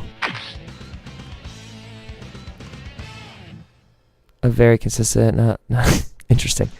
Alright, 84 kick power, 44, 74, 39, 55. None of these kickers are good. It's unfortunate to say.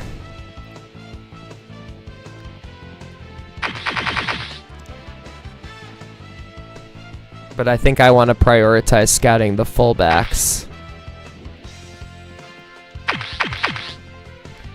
So I'm going to go to... We're going to go to S. Santos.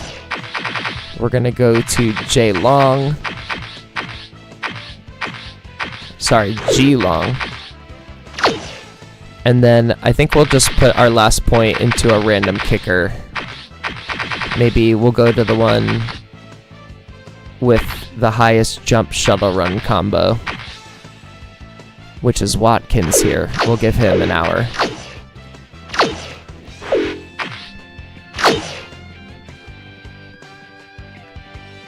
Oh my god. Okay. Long. Run block 60, pass block 53. No. Run block 53, pass block 46. This is a good runner here. Santos is a good runner. Long isn't really a good anything, it doesn't seem like. So, I mean, Ramos is definitely the fullback we want.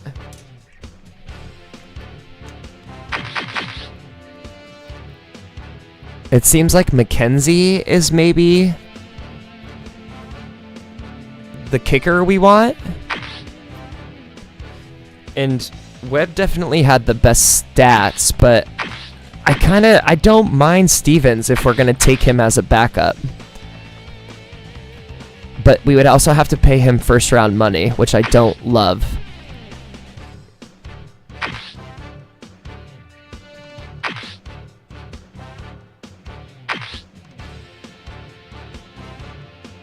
Seems to have trouble with distance. Definitely not him. Okay, so that's that. We have to make some decisions here. Do we... Oh, this isn't where I want to go.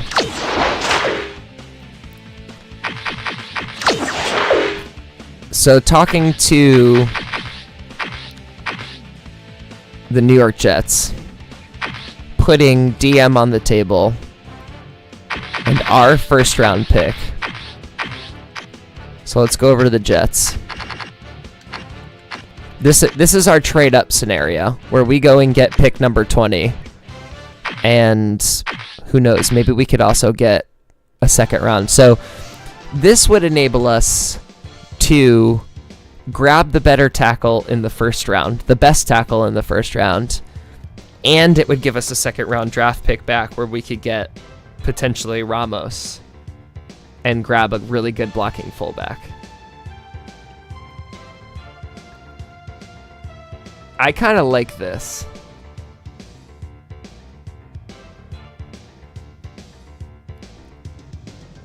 And I'm going to let the chat chime in if they want to.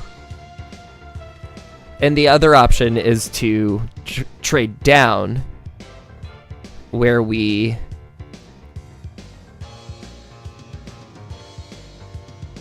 don't take a tackle and we get maybe a second round and a third round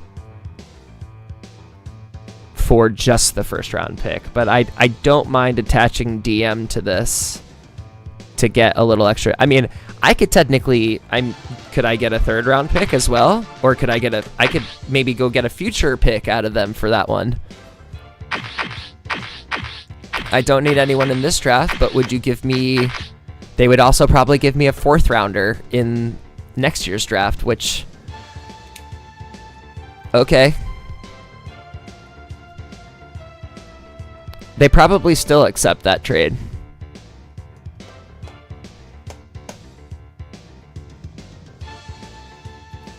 I think I like it too.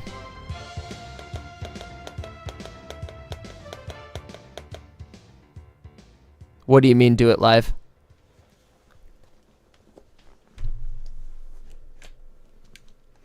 What kind of picks do I have next year? Just all of my regular ones? Alright, so I'm not loaded up on picks.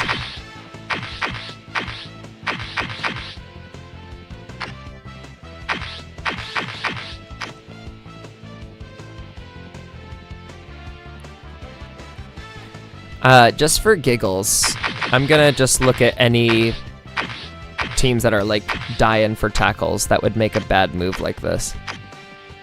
I mean, the Patriots, but the Patriots are about to draft a tackle.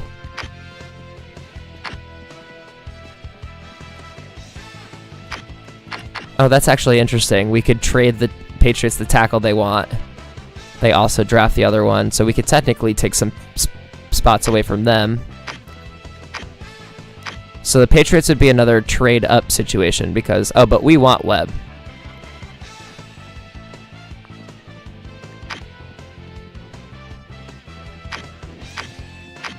The Steelers would probably do it. I don't know what kind of pick they have. What kind of pick do they have? I mean, they have the 9th overall pick, so I could trade down into, like, the 2nd and 3rd. Ah, fair. I mean, I think we could pick from round to round, but I get what you mean.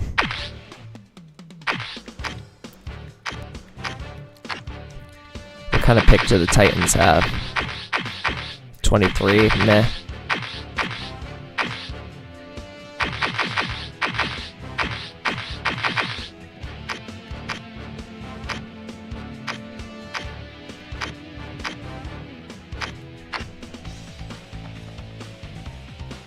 What are you wedding?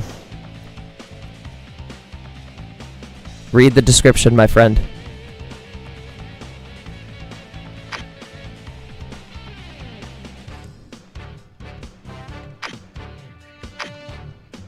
The Chargers. Where's their pick at? 14.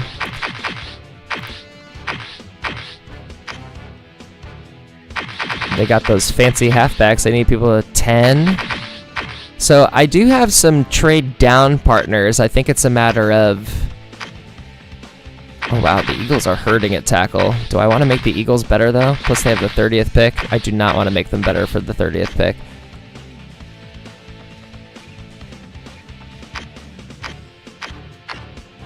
The Jags, what picks do they have? They have the 6th overall pick.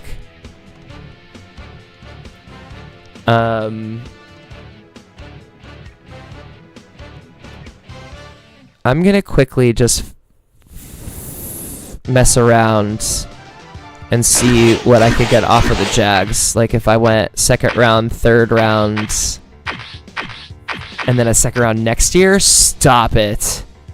No way. So I could just fleece these guys and get some really good draft picks and essentially like guarantee I get all the players I want. And that's probably going to be true for any team that I would potentially do this trade to. I think the first round picks are really, really overrated.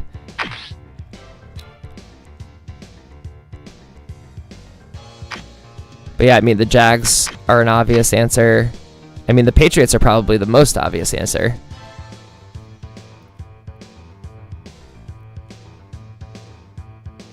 Which one should I do? The trading up or trading down?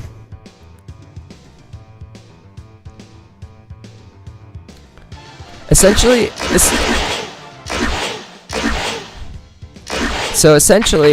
if we trade up, let me go to my front office. I'll go to my team needs real quick. If we trade up with the Jets, we get rid of DM. We'll probably put Ward into the starting tackle spot, and then we have another tackle drafted that could replace Backus this year, if not next year. If we trade down, we essentially keep this tackle room with Backus, Ward, and Butler as the backup, and we'd probably be playing this game all over again next year. But we would be able to potentially draft like that outside linebacker that we saw in the second round, or that other that fullback that we saw in the third round. So it seems like paying down is the consensus, I suppose. We also have to figure out what we're going to do with Zach Thomas.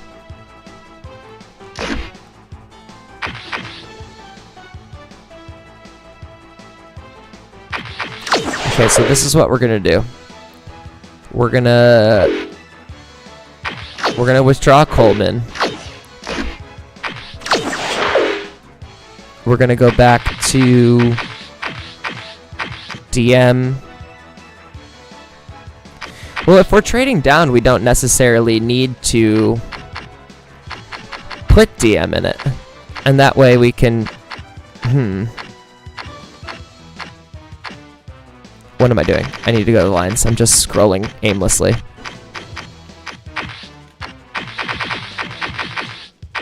So we put our first round pick in there. Keep Zach. Interesting. And we go to the Jaguars, who need a tackle and would take a tackle with that pick. And we go, give us your second round, give us your... Oh, so it's the extra player in there really makes difference.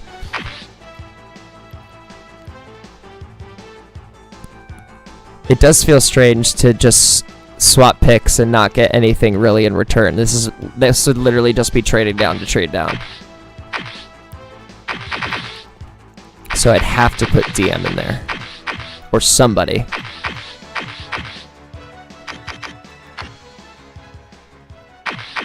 Why didn't I do... What if I did Coleman instead?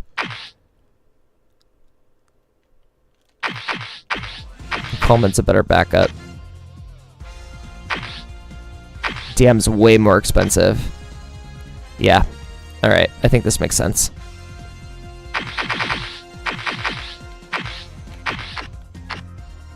So we'll get their second rounder, their third rounder, and a second rounder next year. I mean, that's a crazy haul.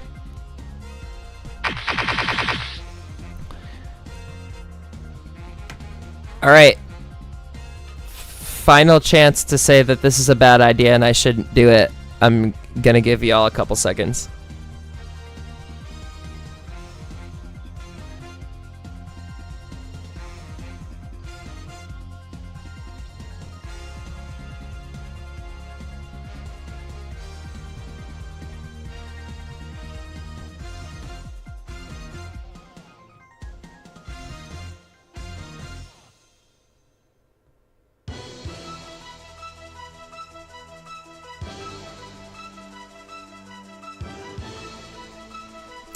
Great, let's do the thing. Also, hi Luke. What's up, dude? Alright, see you later, DM.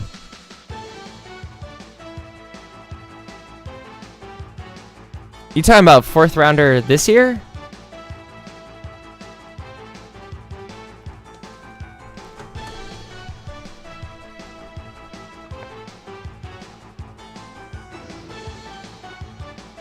That second rounder is for next year. That's like a future proofing. Second round is also where the best value is, so I'm probably going to keep it with the second rounder, but I appreciate that. All right. Now they have 2 picks in the first round. Good for the Jags. Okay. We can go draft now. Let's save again.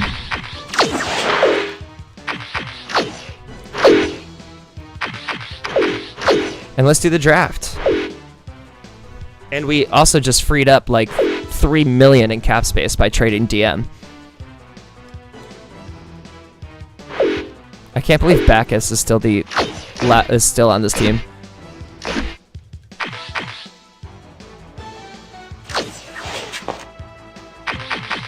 All right, let's hit the draft. The first round's gonna go, and then what sports center would I be watching? I don't even know.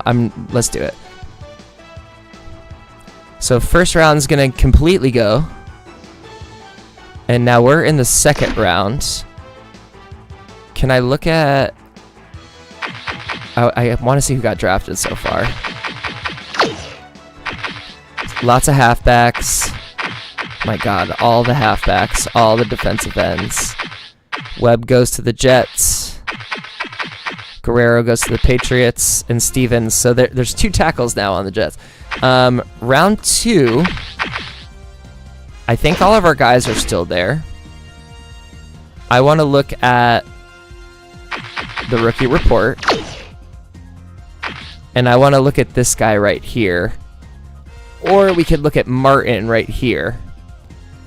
So, allegedly, again, these are the best players overall. And I would love to get someone that could impact us with this second round pick. And got you. Does that re-signing SportsCenter go away if we do the full draft? Should I have played that? So like we know we want Ramos. Fuller and Bird could be huge for us. We know what kicker we're taking with our third round pick. Although now we have 2 third round picks, so we'll be able to use probably the later one on the kicker. I also want to keep a look on the inside linebackers. So I think our options here are probably Martin, Fuller, or Ramos. Let me Martin, Fuller, Ramos. Let me see what our war room recommends.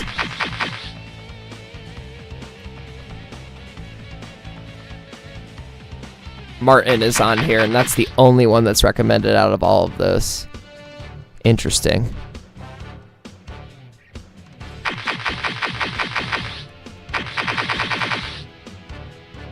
So I'm thinking we're going to go with Martin. Which Corey are you speaking of? Corey Schlesinger? I believe he retired.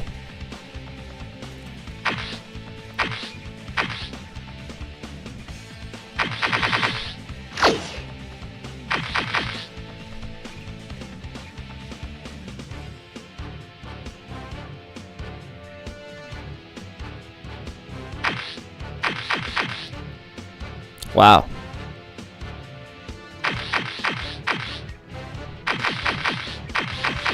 Although this Hampton kid looks really good too, but he wasn't on my list. I think I'm going to go with Martin here. I think I'm going to grab this defensive tackle. Same alma mater as... Well, we did let a DT walk. And we have Rogers as like a backup.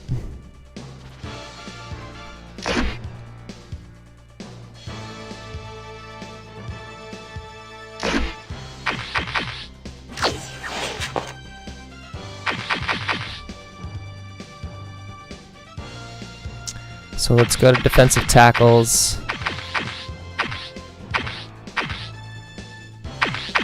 We're gonna go down to, what was his name? Jay Martin.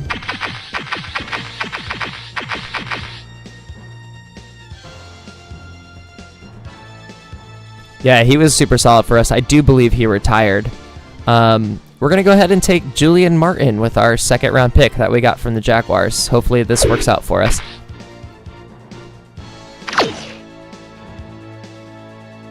Okay, we're now in the third round. We are getting recommended to take a kicker at this point, so maybe we do just use... And McKenzie was the guy that we wanted to take. So maybe we just go ahead and snag McKenzie with this pick to make sure he's there.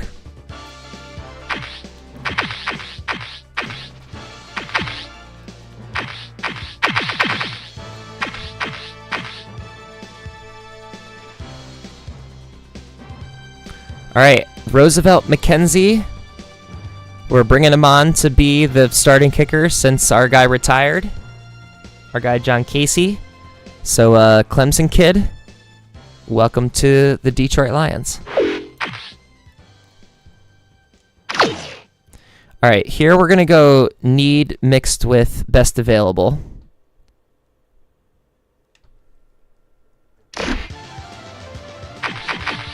So let's go back to our rookie report. Graves looks like an option for us. A lot of those guys have gone.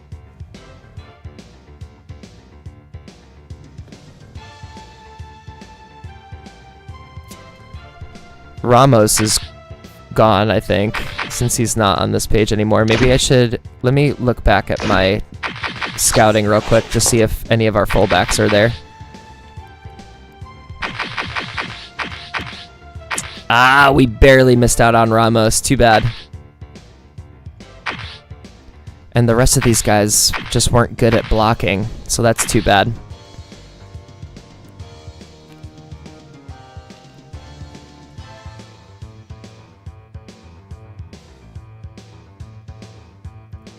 So we could look at wide receivers or cornerbacks. Let's see, do we have any fast guys with good hands? Because if we have any fast guys with 5 for hands, there's literally no one with 5 for hands. That's too bad. The fastest guy with a 4 for hands is not a return guy for sure. And I could probably get a cornerback if I'm looking down at like the 4-4-1 with 3 hands.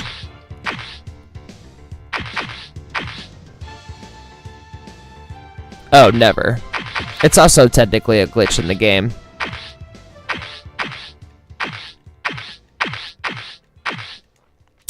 I think I'm gonna grab that outside linebacker here because usually guys with speed last. But I guess let me check the cornerbacks really quick. 4-2-8. Were either of these guys the ones that they're telling me to take? Henderson and Mason? I don't see either of them under.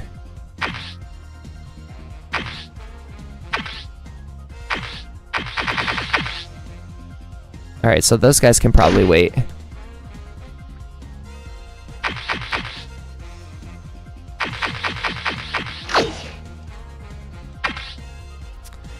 I think I'm gonna go look at this Grant Graves guy.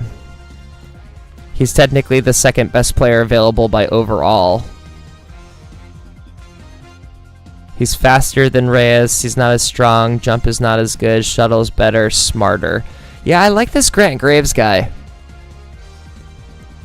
6 foot, 248. We need an outside linebacker.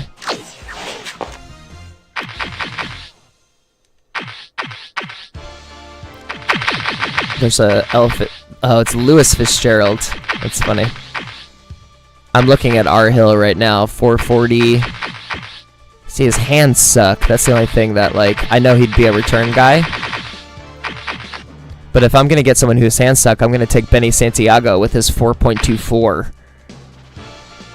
Even though he's weak as hell. But I don't think that's going to be an issue for now. I'm going to go grab this outside linebacker. I already lost his name. Oh, it was Graves. Grant Graves.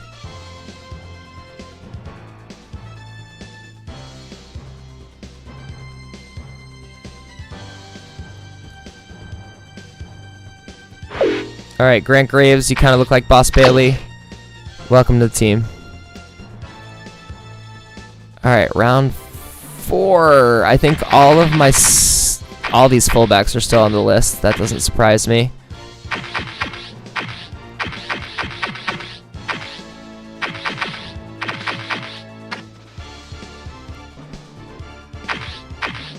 So apparently how much you bench means nothing to how good you're going to be at blocking, because I scouted him and his block numbers are ghastly.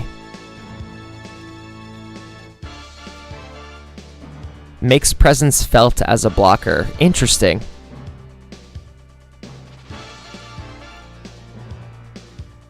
Alright, well let's look at best available.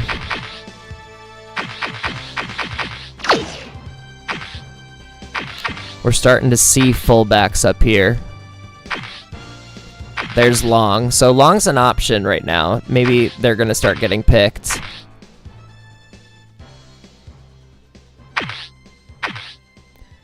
Doug, you're so far behind me that you're going to need to put the positions, because I've probably moved on by the time you're putting names in there.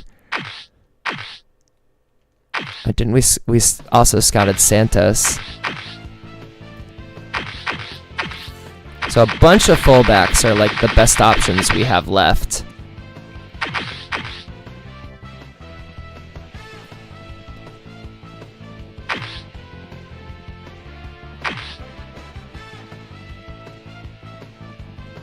Maybe we do go with Long here.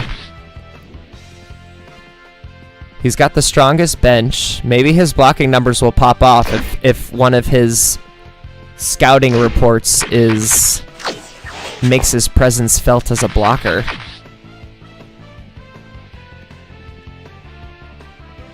It's interesting, they want me to take anything but.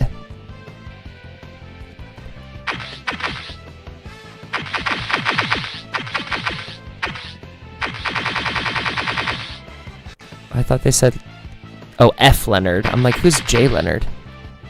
Felipe Leonard out of Army with 2 hands. No thanks.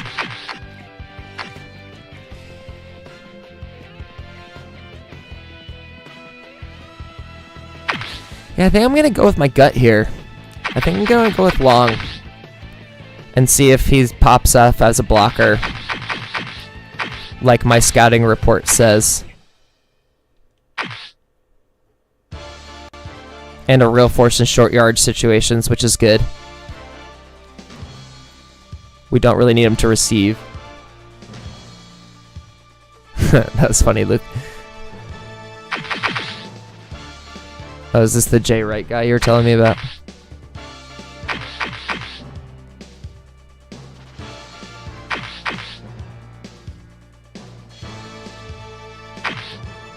He's got 4 hands. I just don't need I need a guy that can specifically block.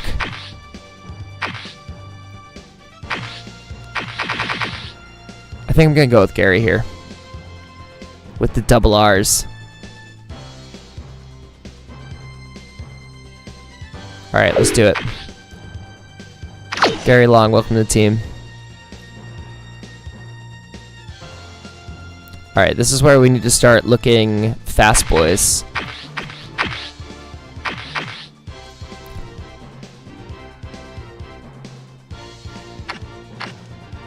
So fastest available, Santiago and Erickson. Santiago's on my list, as is Moreno. As is Cook. No. Hunt, Boyd. There's Boyd.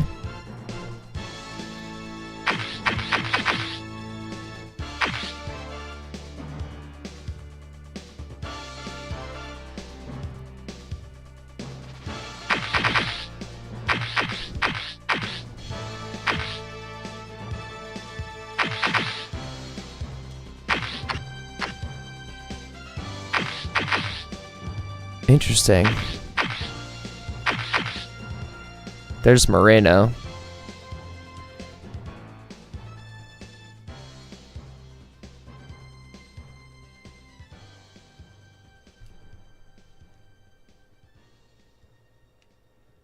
I think I'm gonna go with Santiago here.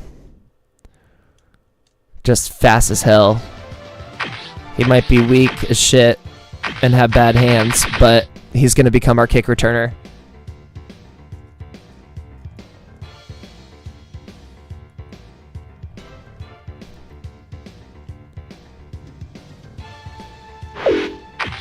So we've got Santiago here, and we'll probably take a corner here between Boyd and Erickson, maybe.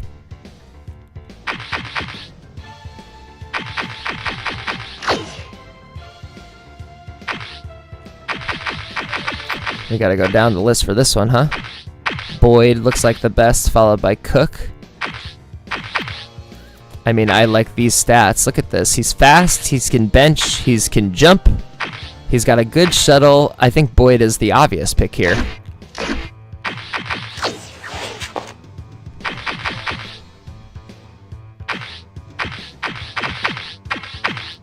Hey, Boyd. Yes, indeed. He's the top on our scouting list, too. Out of Iowa. We always like Iowa. Alright, let's get it. Arnold Boyd. And then this is 100% best player available. Let's see who's out there.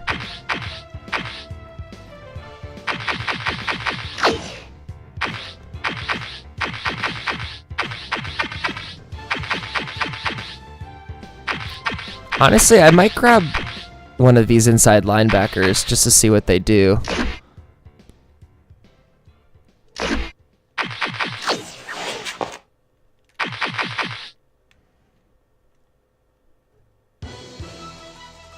I need another cornerback?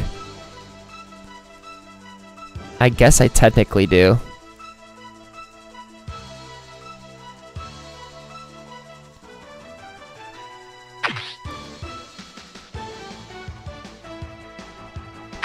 Yeah, I think I want to take Weaver.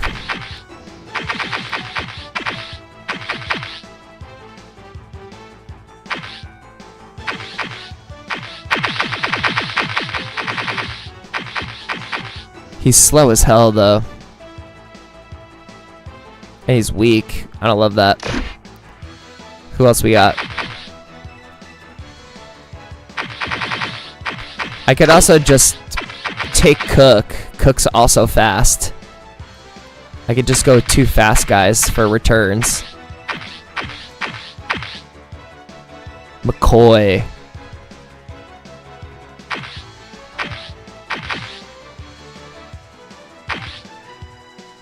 Orville McCoy. Yeah, that's okay. Pretend like you didn't see it. Did you see his speed too? Because I saw his speed. It looked nice. Alright, so my choices here are we could fill the cornerback room with Stuart Cook He's fast. He's not as strong. He's smart. His shuttle's okay. His jump's okay. Or we could grab this Orville McCoy and see if we can put some fire underneath Zach Thomas's booty. Or once again, we can leave some investment for our future. If you can't tell, I'm leaning towards McCoy, but if any of you feel really strongly with Boyd, I will consider it.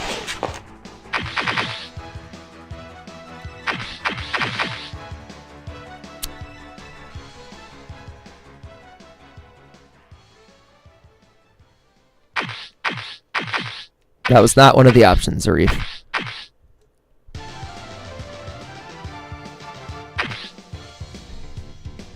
Tough to pass up away quick. Is this gonna be our what's his name? Fuck, what's that guy's name? He has like a crazy name.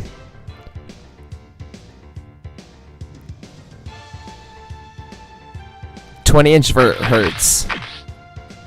And that shuttle isn't great either. But we would probably be bringing them both on as returners. He's the fastest guy left.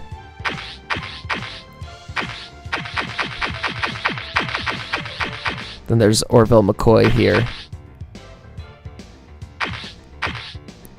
He's not as strong. His shuttle's weak too. Nah.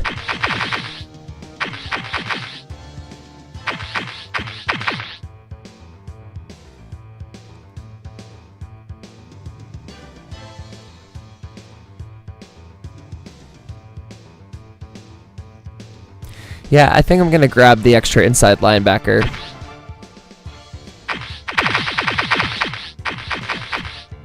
It's interesting that they wanted me to take Marty Weaver over him.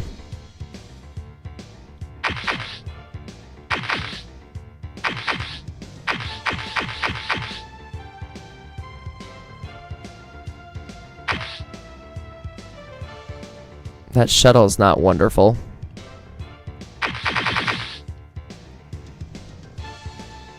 Yes, I got a kicker. Alright, well, I'm going to go with my gut on this one, and we'll see. There will probably be other quarterbacks in free agency that we can grab. So we'll go to our rookies. Let's check out their overalls. It's pretty good. Defensive tackle at a 77 overall right away. Yes, I am thinking Cooper Jean. It's 100% who I was thinking. Okay. This is a pretty good contract. I'm 100% okay with this contract. I literally have no notes. Can I get him for 3.5 instead? Fucking got him for 3.5 instead. All right. Julian Martin, welcome to the squad. Graves coming in at a 74. Love to see that. Future-proofing our guys over there. I'm going to stretch Graves out. We're going to sign him for 6 years. We're going to make it an ascending contract. And we're going to make his bonus 0%. This is going to get really lucrative for him in the future if he becomes someone that we can build around. Slash, it's going to be crazy lucrative for us. I'm planning on it, yeah.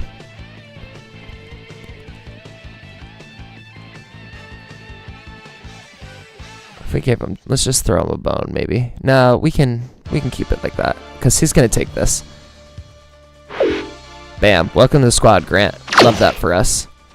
Did I accidentally sign... Mark, can I look at his contract? I did it descending. That was my fault. I shouldn't have done it like that. I should have done it ascending, but I'm okay with it. Alright, Gary Long. 72 overall. Where'd those blocking numbers come out? 60-53. We're gonna have to deal with it. We're gonna bring him on, and we're gonna be probably trading one of... Maybe, honestly, I'm probably gonna trade Glover, because I like Hamilton's numbers.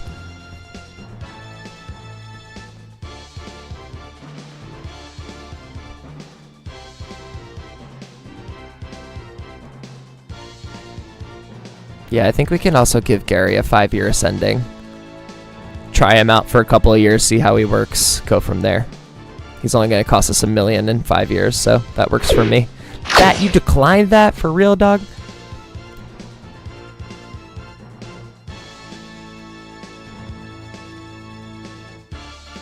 We can go to 8-5. That's cool.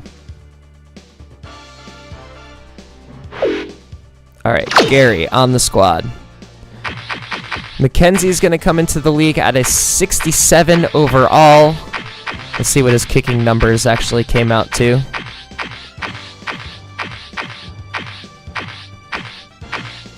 So kick power 84, kick accuracy 64. I don't mind that at all. We're going to go ahead and sign him for 6. And you are also going to get... Actually, no, let's go ascending.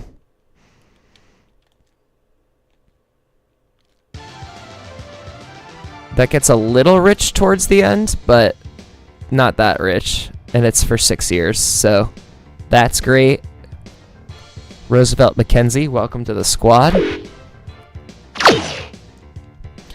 Okay, Arnold Boyd, 94 speed, 83 agility. Santiago, 95 speed, 86 agility. Very excited about our new kick and punt returners. Very, very excited about them. We're going to sign them both for 4 years.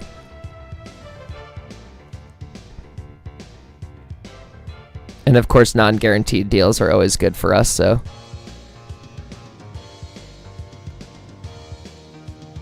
I know, that's one of the better... I mean, Samuel Hamilton was pretty good too, but Roosevelt McKenzie is really good.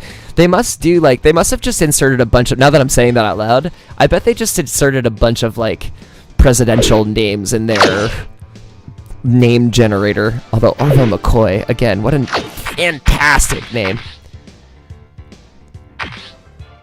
So this guy's definitely going to be a bench warmer without a doubt, but you never know how the preseason is going to treat guys. We could take a look at that. He only wants a 2-year deal. Well, guess what? You're getting a 4-year deal, and you're going to like it. Oh, wait. Ascending. Ascending.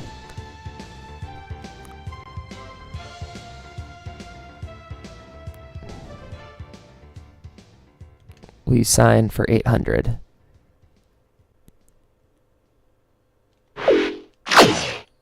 Will you sign for 820?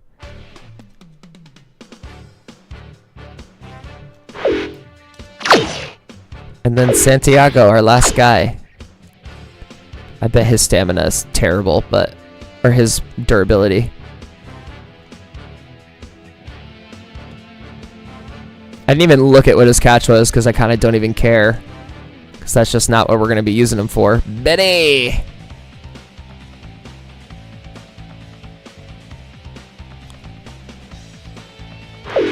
Alright, Benny accepted our offer. So we got out of all of this with $6 million left in cap space. Let's go through our guys really quick. We can maybe look at some numbers to change if we want to do that. Got Drew sitting pretty. Fowler behind him. Both of them on 1 more year deals. I think Drew's probably going to be a guy that we re-sign come end of next year. We could also consider looking at his contract right now. Deshaun also on the last year of his deal. That's a tougher one to figure out. I don't know what we're going to do with him come next year. So we'll cross that bridge. I do kind of want to go out and maybe sign a halfback now that we might want to get that third guy. So yeah, I think I'm definitely gonna his run block isn't better than Glover's, but maybe I think I'm gonna put Glover on the trade block. I think that's gonna happen. He is Mr. Irrelevant. Wide receivers, I'm liking our room. Once again, we've got He's still a 70 catch, so that's okay. It doesn't mean he's got bricks for hands. But again, 95 speed, 86 agility. Love to see it.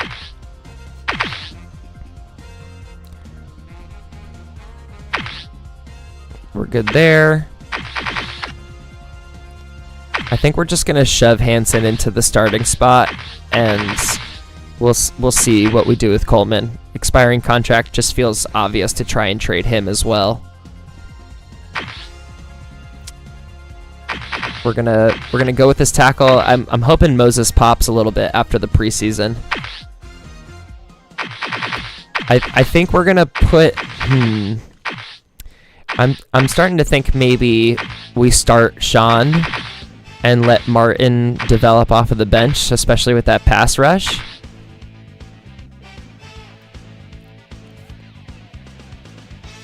But Martin has a better tackle number. We'll see how they do. I don't love that durability number. All right, we got everyone back here. This is kind of do or die time for Cedric too. He's got 2 years left on his deal.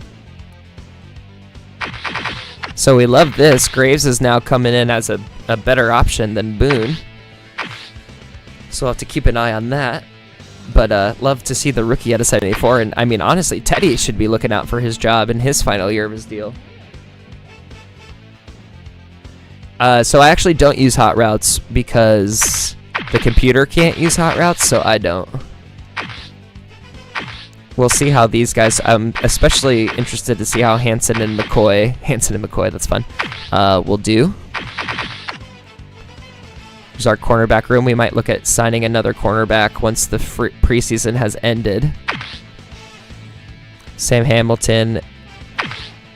Great. We got McKenzie. We'll probably... Honestly, should we just release Harris right now? That kick power kills me. But I'm wondering if I should... I guess I'll let the preseason go and I'll start Noah Barrett. Or maybe that's another position that I look at free agency for. So we will go and I think I can actually look at the pool right now of free agents. Oh, that's not what I wanted. I wanted this.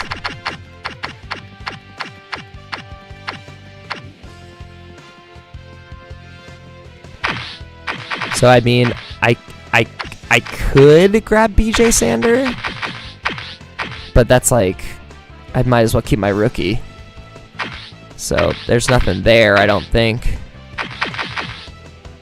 There's no good cornerbacks other than to just fill bench spots. These are literally all just return guys.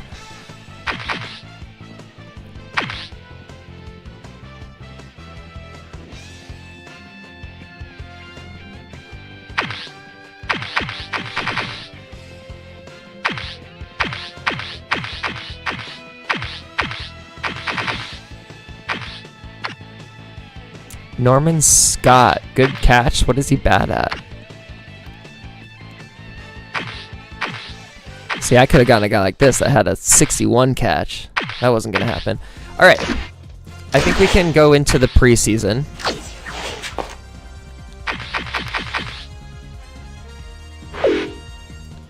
Release all unsigned rookies, blah, blah, blah. All right, so here's our preseason schedule. I'm going to go ahead and readjust our trading block now that it's obviously different. We've got Denver, we've got Buffalo, we've got Arizona, we've got Washington. Nice to not actually play a team in the NFC North. So Season 5 is here. Very cool. I don't believe anything changes in the free agent list right away. I think we have to do some stuff first. Oh! Never mind, some stuff did change. Rod Gardner got cut.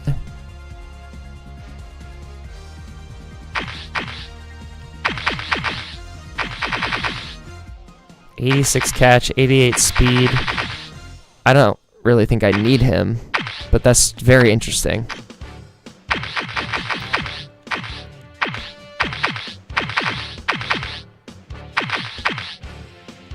Oh, there's Harry Freeman. Yeah, I don't think anyone else here is super interesting for what I need.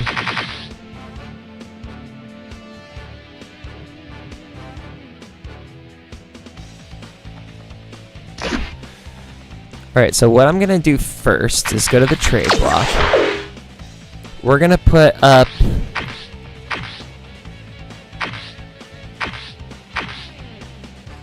I think we're going to put up Coleman.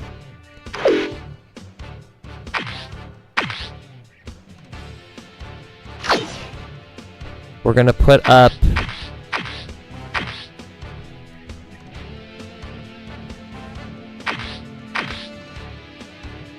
Which one was Noah? Is this one Noah? That's Nick. This is Noah.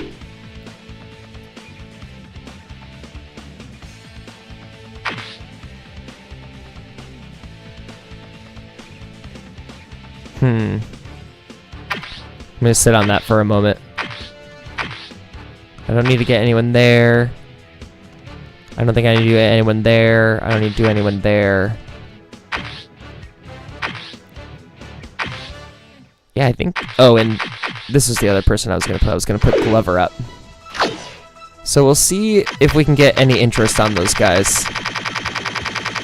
I don't think there was anyone in free agency that we wanted to grab right away. How many players can we grab? We can grab one more player if we wanted to. At least until the preseason ends. So just for ha-has, I'm going to look at halfbacks one more time.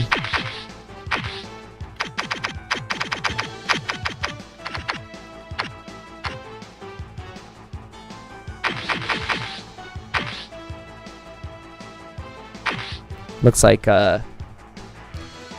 what's-his-face did get picked up by somebody.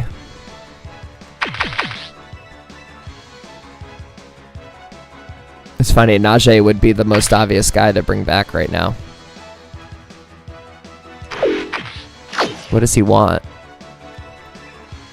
Much cheaper deal. I wouldn't give you any of that. I would literally give you none of that bonus.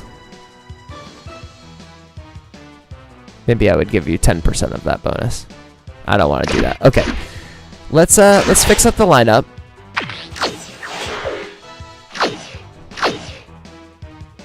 We've got Breeze up top. Foster and Carr. Let's put Hamilton as the starter and let Glover sit on the bench because he's going to get traded. Santiago's on the bottom. Williams is up top. Rogers is in the nickel spot, or the slot receiver. Let's put Webster in this spot. Boom. Banana. Dewey, Watson, Fitzsimmons. Backus, Butler, Ward. Great. Coleman's going to sit now. Garrett's going to be the backup. Woody's there. Love it. And then we're going to put Hansen. No, I want Woody on the right guard because he blocks better on the run. I want Hansen on the left guard because he'll block better against the pass. Ward, Butler, Backus. Perfect. Defense. Navarro's back in. Haynes is our backup. Hovan, we're going to put Rogers there. We're going to start Martin. Rogers is such an expensive backup. That's definitely a position we could like strategically get worse at if we wanted to. But I'm not dying for the money just yet. That's good. Pearson, then Hansen.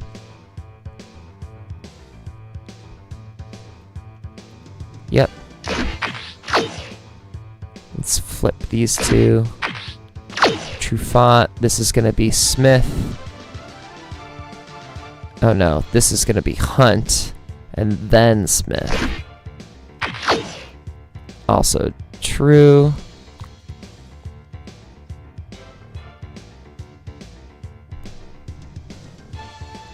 Hovan does kind of look like Chris Farley. You're not wrong. Why the game continues to insist to start Sparks over Holt, or Holt over Sparks, I will have no idea. We're going to make kick returner number 1 rookie number 1, who's going to be Boyd. And kick returner Santiago. So Santiago, Boyd, and then I'm going to have Santiago be the punt returner.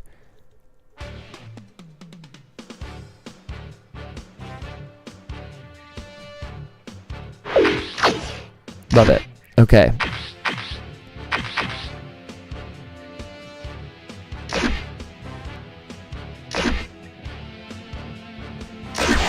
Alright, I thought about it. I'm going to put Noah on the trading block as well. So we'll have a third player on there. It's our extra punter that we don't need. And we could pitch. I'm not against trading for straight up players as well, but we could always get picks. And then we could always go into free agency and pick up more players that help us. So I assume that, yeah, winter conference is the primary goal of this year. Improves the team pass defense is on the list, and achieve a rank of at least 5 in the league. Let's see. So let's see what we can do. We're going to save one more time. Oh, I forgot to watch SportsCenter for the off season. I wonder if it's gone. Sorry, guys. Should have written it down.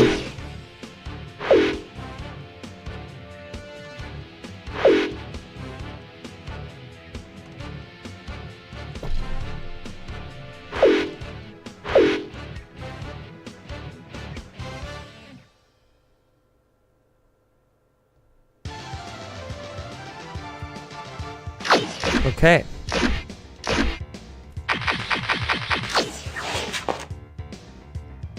Let's see, maybe I still can. Nope, there's no SportsCenter. Damn, I'm so sorry.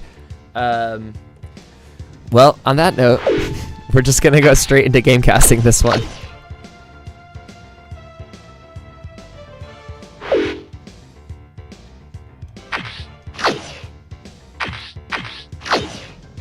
That's fine. I can keep the coach game plan as it is right here. So let's take on game number 1 against the Denver Broncos. I think the starters don't even play in this game, so we'll see how the backups do. Look at Edwin balling a little bit. Okay, Lions. It's a good way to come out.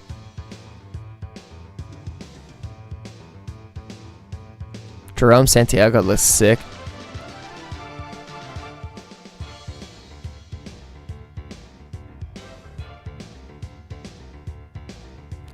B. Frank? Benny Frank, huh?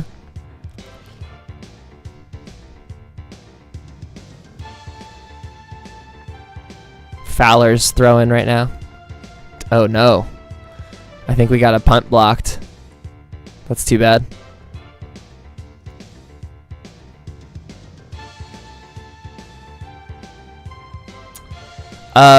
It's funny, I actually almost just talked about that. I need to buy one, but I will indeed purchase one soon and connect it to my computer. And look at Mackenzie getting a field goal made. Work on getting a face camera in there. Hunt! Enrique! Hell yeah, and Gary Long got the touchdown. We love that.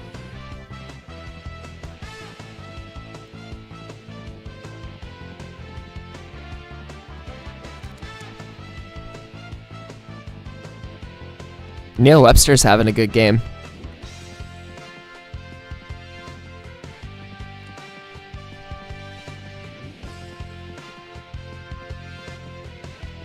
Ivan Newton's a good name too. Shoot.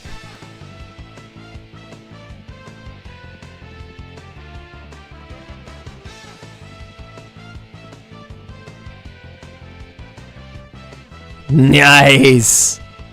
Nice. Luis Edwards, the backup's back up. The third stringer getting some shine.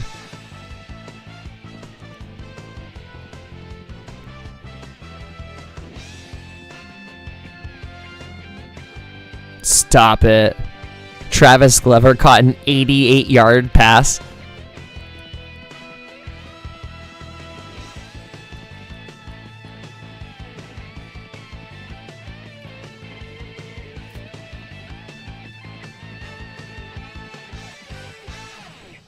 Car's running pretty well right now.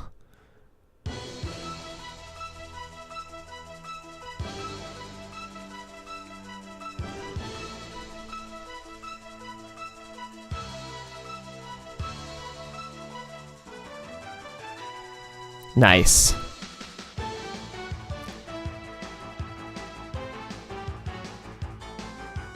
Thanks for all the penalties.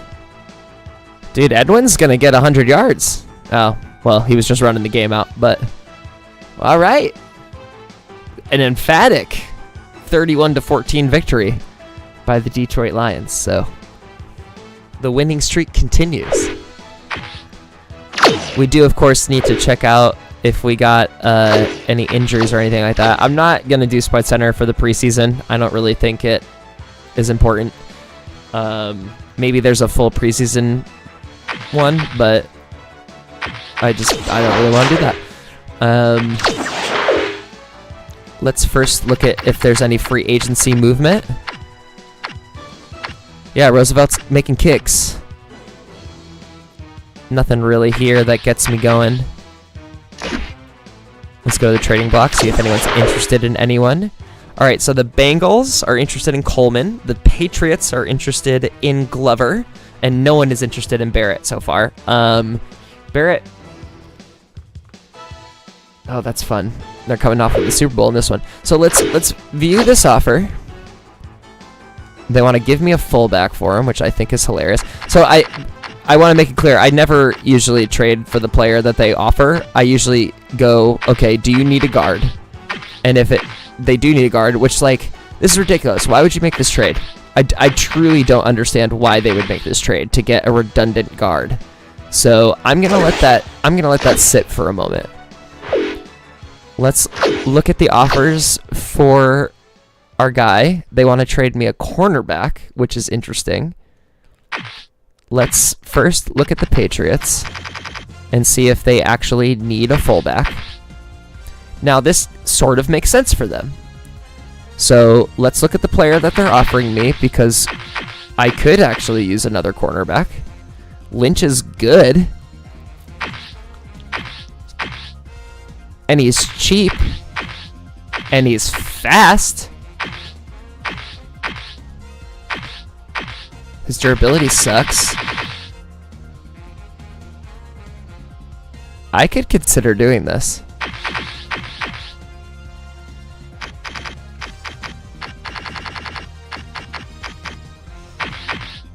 I don't want to give up a second rounder. I don't feel that strongly about it.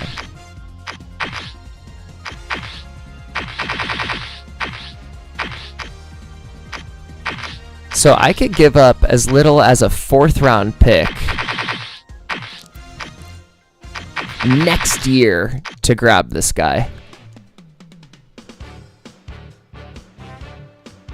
I'm going to have to sit on that. I'm going to have to sit on that. I'm definitely going to have to sit on that. That's interesting. I'm not going to do anything yet.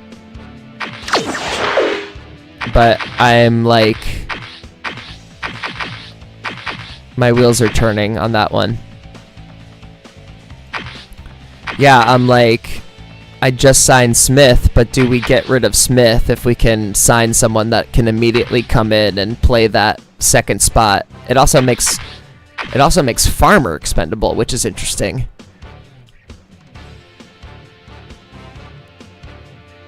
Ah, shoot. Okay, I'm gonna simulate the next game, but that offer should not be going anywhere. Let me make sure there were no trades that happened.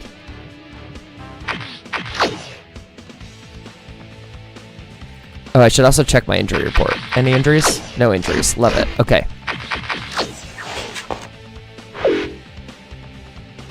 Let's go to Gamecast. Let's Gamecast this one, and then we can see what the updates are.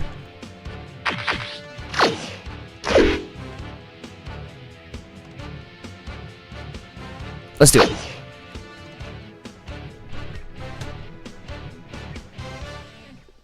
Oh, boss, getting an interception right away.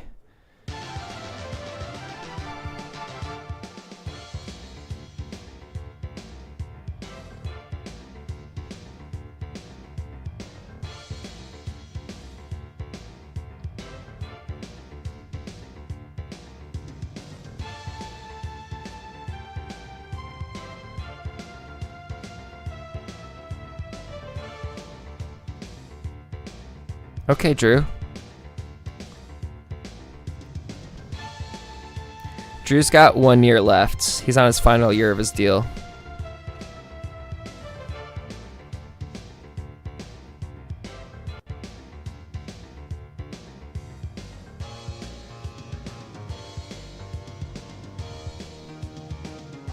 What is that? Oh, nice kick by McKenzie. Okay. Oh, Schlesinger's on the Bills? My bad.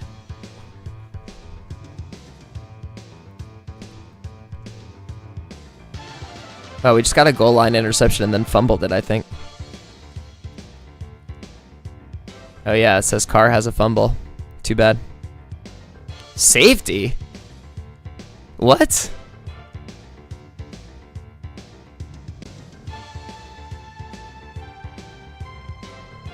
And why did they get the 2 points?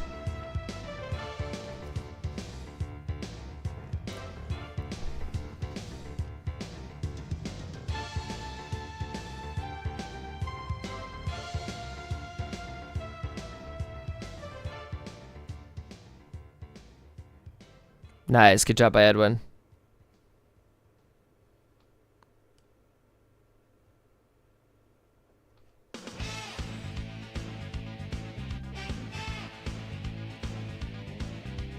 Bow.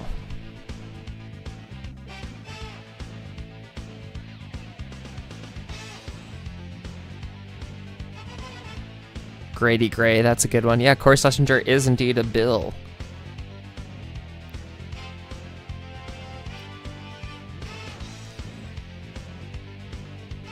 Rogers is balling here, man. Rogers! The Charles Rogers Sons. And then Fowler throws a pick.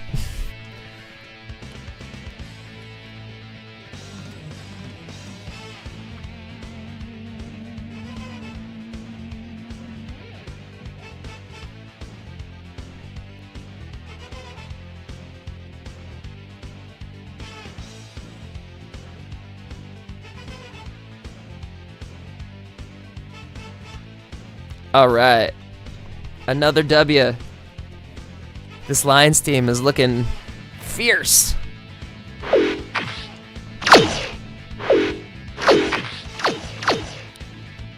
So we're halfway through our preseason schedule. We're 2-0. We'll do all of our normal stuff. Great stuff, great stuff, great stuff. We're still the top team in the league. We're injury-free still.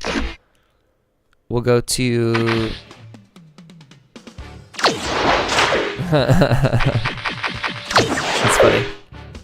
All right, no new interest. The Chargers have thrown in for Glover. Let's look at what the Chargers have to offer. The Chargers are offering me Phillip Rivers. Oh my god. That's so funny. I'm not going to do that. Do they need a fullback? They don't even need a fullback. I'm immediately pulling out of that. Okay, I want to continue to keep an eye on what the that Patriots deal. I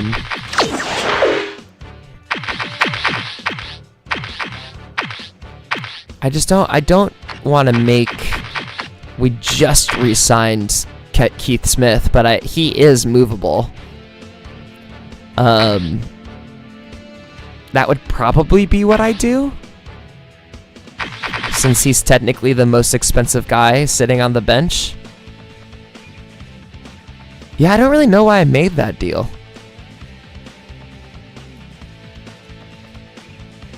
So you know what I'm gonna do? I think I'm gonna make that deal for with the Patriots.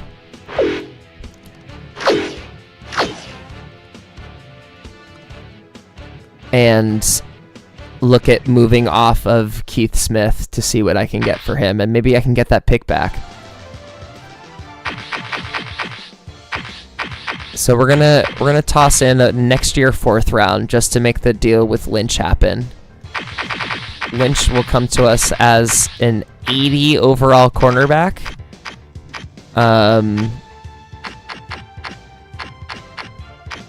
81 overall, excuse me.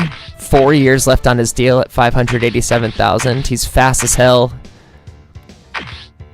His coverage number is okay. His durability is terrible. Oh, man, I'm not convinced yet.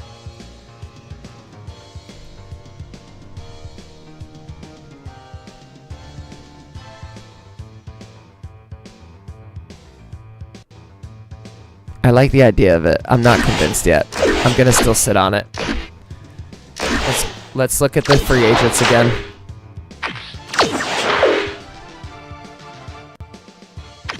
Being a GM so hard, man. Alright, nothing really new here. Let's go play the Arizona Cardinals. Little Carson Palmer return.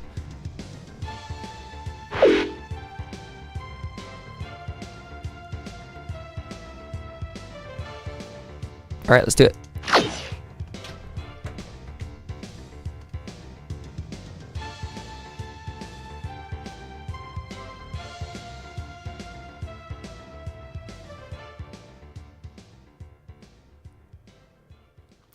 Boom.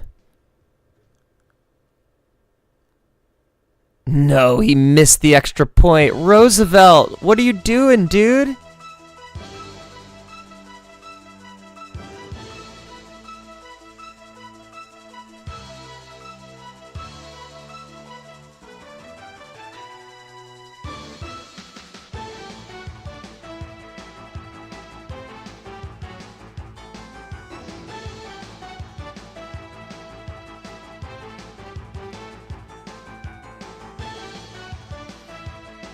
Oh, there's Anquan. He'll do that.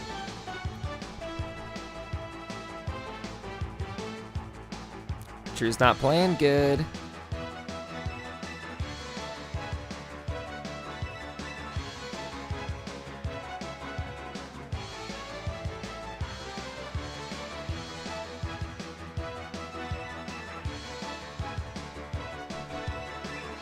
There we go, Deshaun. Ugh. Dude, Drew's stinking it up this game.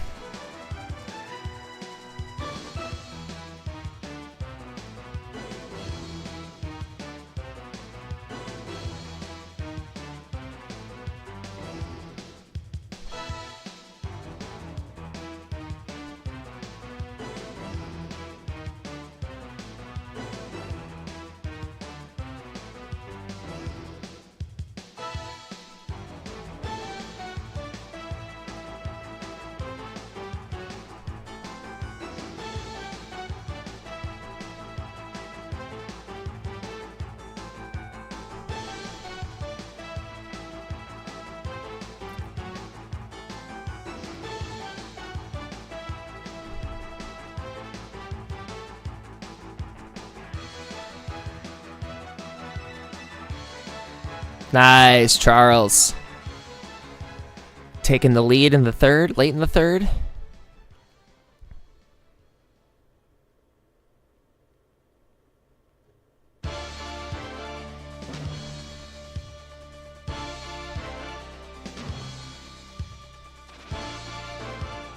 Boom.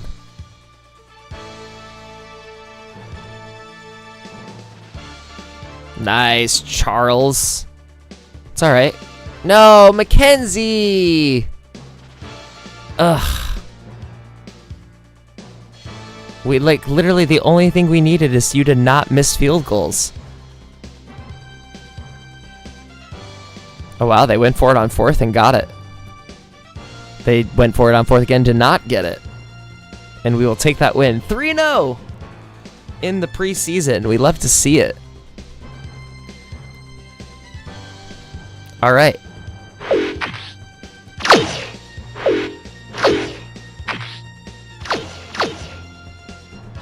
So 3-0, defeating the Cardinals 13-10. We love a win streak. We already know we love a win streak, so it's good to see the win streak is continuing. Let's look at our injury report. I did see that there was an injury. Damn, Navarro again. 7 weeks with no Navarro? That's tough. So he's going to miss at least the first month of the season. And now this is the second injury in a row for our guy Cedric, so that's a tough one. That is why we signed Haynes, so we'll have to keep an eye on that, and potentially we're going to have to sign somebody to back it up. I'm going to let the bye week go before we look at our trading block again. I'm going to quickly look at the free agents. No change. Yeah, true that. I'm going to simulate through the bye week really quick. And then we'll check everything again and maybe make that last move before our game against Washington. I have to imagine some trades are going to happen at some point too. Have no trades happened yet?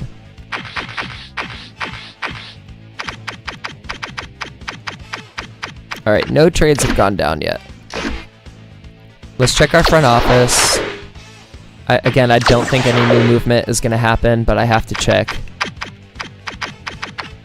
Yep, no one new there. Let's go back to our trading block. So we got a new offer for Coleman. We still have nothing for Barrett. I have a feeling we're just going to be cutting Barrett. So let's take a look at the Giants' offer. They offer another guard, so they obviously have their wits about them. Does it make sense that they want this guy? They're trying to trade a same caliber guard. That makes no sense. If anything, you should be trading one of these other guys that aren't as good. That's so interesting.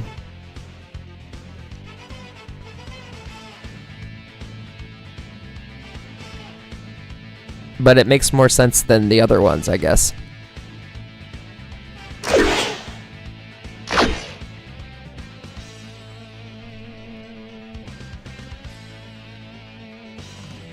All right, I think I'm gonna make this Glover deal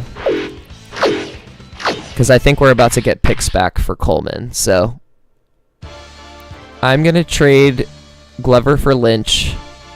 I'm gonna add a next year 4th round pick to it. Actually, let's do it this round, 4th round pick, because we have 2 second rounders already, so I can afford the 4th rounder, and maybe we'll get it back for the year after that. So we're making this trade. We're beefing up our cornerback room a little bit. Although it doesn't... See, here's the thing that I struggle with, is that in nickel, with not being able to run nickel, it doesn't really make sense to have a third really good cornerback. So I'm struggling with essentially replacing Farmer and relegating him to a dime-only guy. That's where I'm struggling. They have the same coverage numbers. Farmer's more expensive. He's slower. His tackle's a little bit better. And he's just been good for us, you know? But he has been regressing the last couple of years.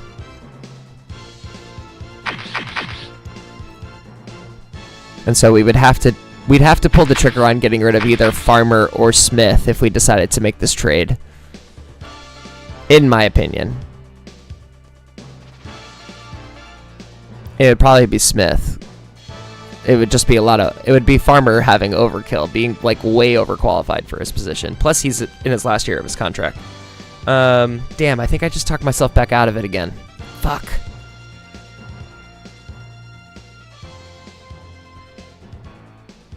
Alright, I do want to see if one more team comes in with an offer at the end of the preseason. So let's go to our game. Let's gamecast it. And then we'll finish off the preseason. And the reason why I want to make this trade before the preseason truly ends is because it gets a little bit harder to trade for just picks when the preseason's over, because everyone's going to be at their roster numbers.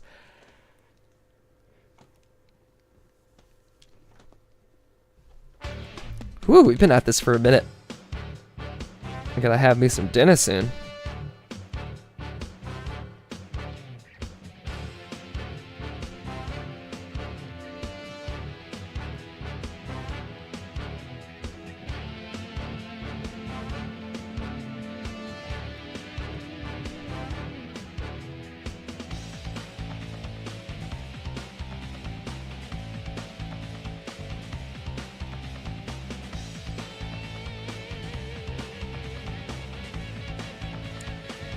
Oh wow, quite the simulation.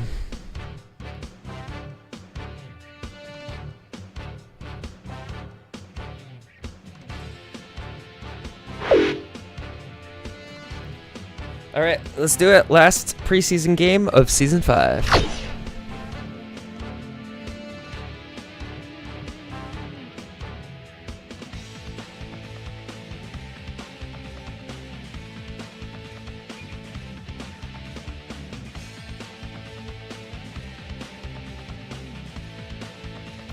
They should be starters for most of the game.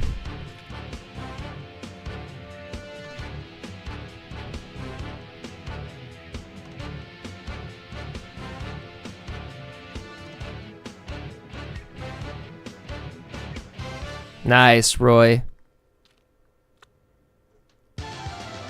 Good job making the extra point, Roosevelt.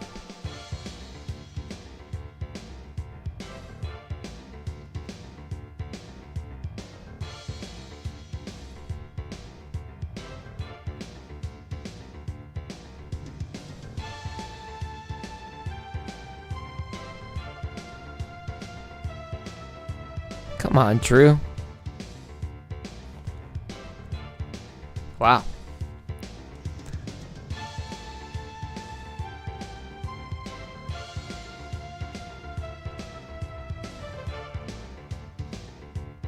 Okay then. I mean, if it could happen to us, it could happen to them, I suppose.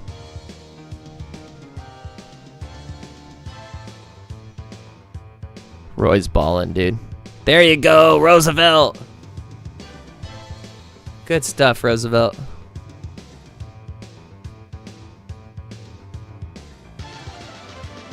Ba-ba-ba-da-da.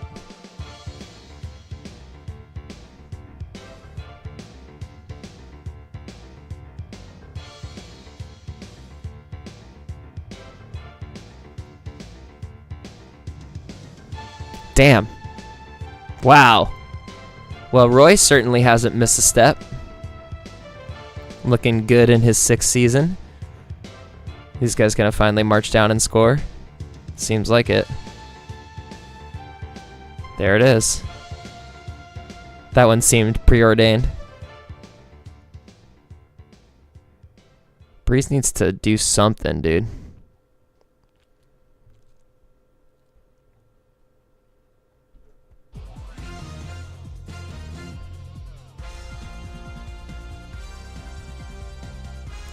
There we go.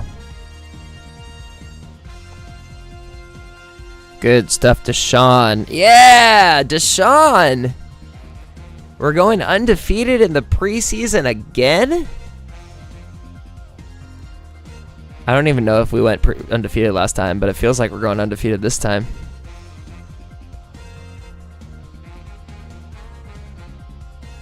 No, maybe I spoke too soon.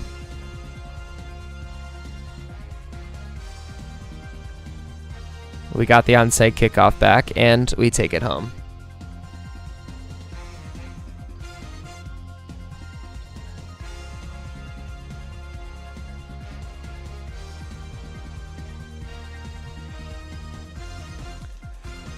All right. We love 4-0, dude. And then they went 0-16. That's funny. All right, so I should be able to simulate. Actually, I'm going to sit on this really quick, just in case it automatically goes over. Let's look at our injury report. We managed to get out of the preseason with only Navarro being down, so that's good. I don't believe, again, that the contracts are going to be any different.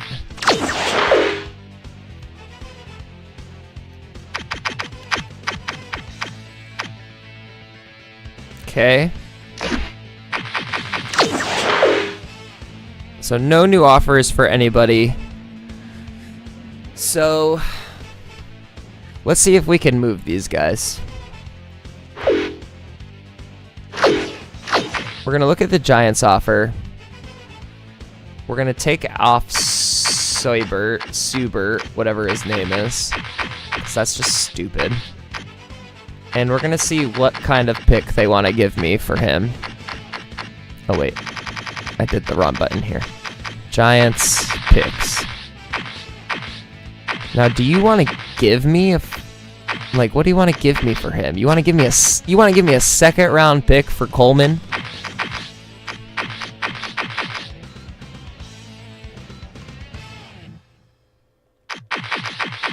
I already have 2 second round picks. I could grab a distant second and a this round third. I could grab a lot of draft capital for the future, but I'm down. But I can't do I can do a next year second, next year third? No, that's a this year. Hold on. I'm confusing myself. I could do a this year third, next year second.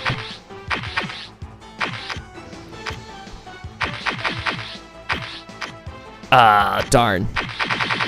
I was hoping I could do that or something. Grab an extra fifth.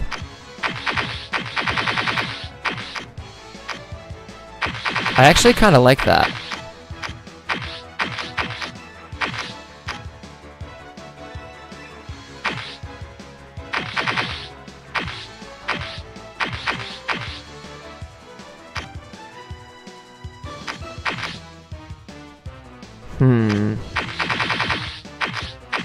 I think I like this. Next year second, this year third. Get some like real quality draft picks in for next year.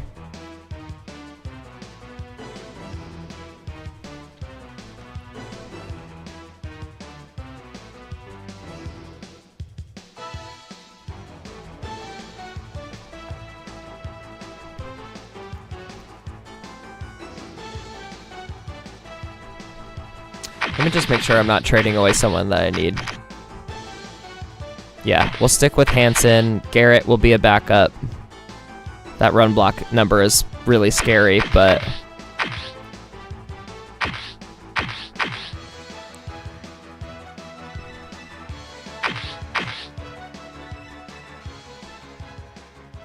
maybe I don't trade Coleman.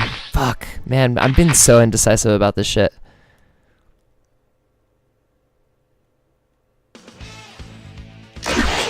Alright, well, if it's not the Giants, who's just really bad at guard that I could fleece for some stuff? A lot of teams are actually pretty good at guard. The Bucks are an option. The Colts are an option. It'd be funny to trade with the team that we just beat in the Super Bowl.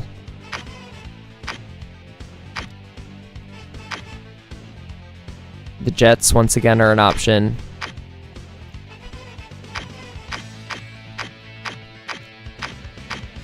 The Jets actually feel like the obvious choice.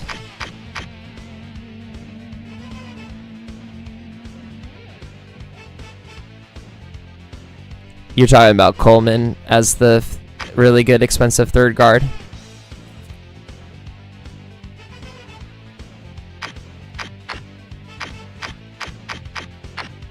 Yeah, let's look at the Jets. They need the help.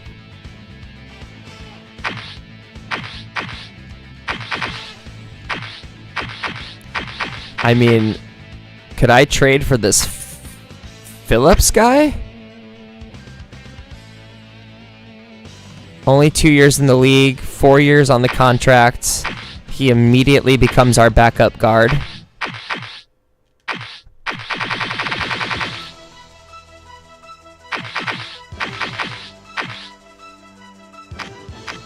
And I can get a third and a fourth rounder for it.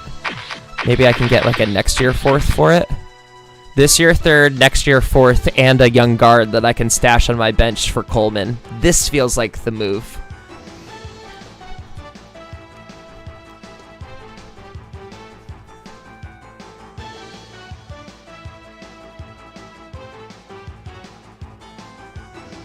I think this is the move.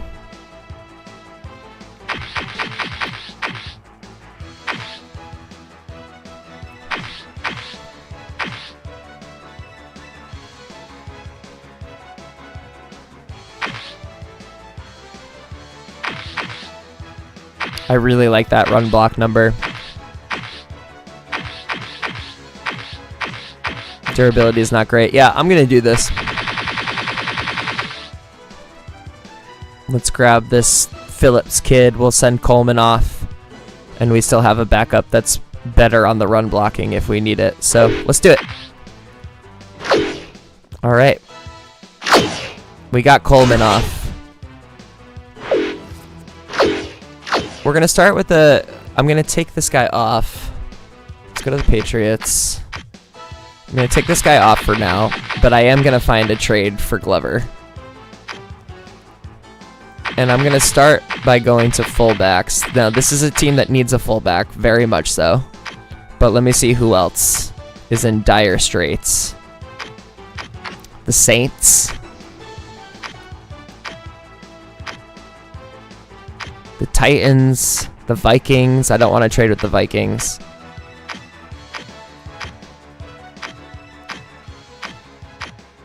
The Chiefs.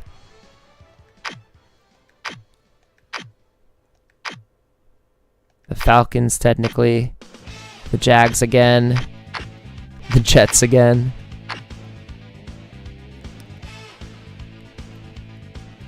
Yeah, so I think I'm going to look at the Saints here.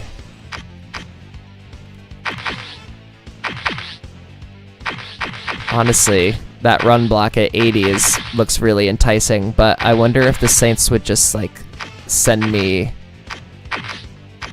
Yeah, they would send me. Once again, maybe I could just like. Oh my god, I could just get picks on picks for this guy.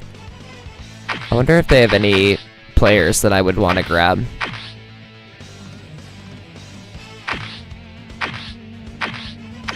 Too bad. Okay.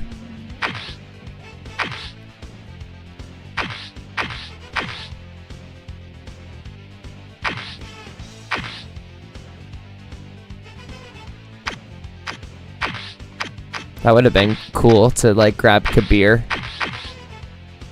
Will Smith is actually pretty good.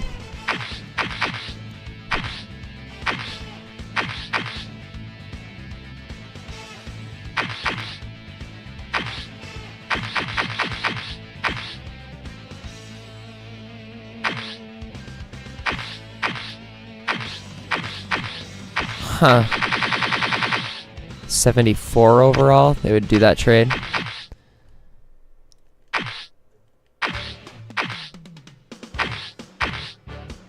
Alright, let's look at this again.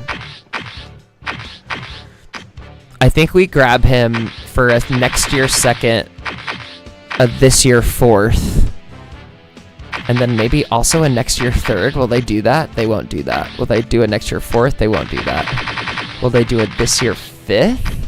They would do that.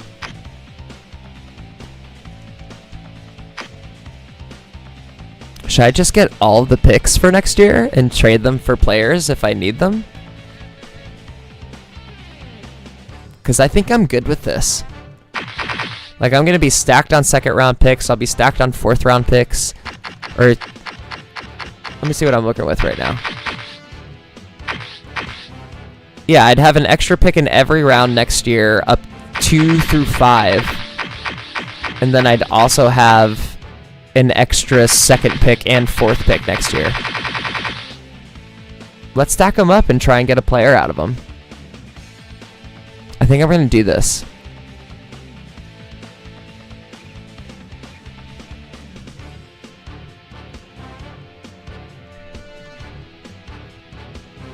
Here we go. Alright, we have all the picks now.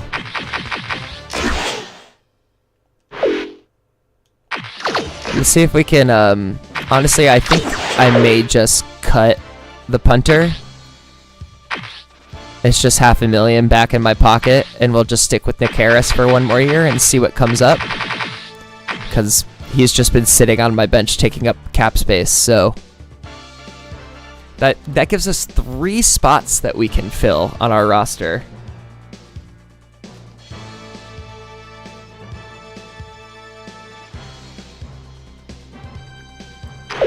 So I'm going to go ahead and release him as well.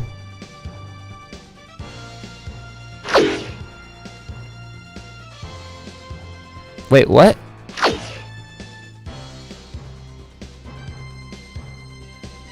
Oh, maybe that was because I had him on the trade block.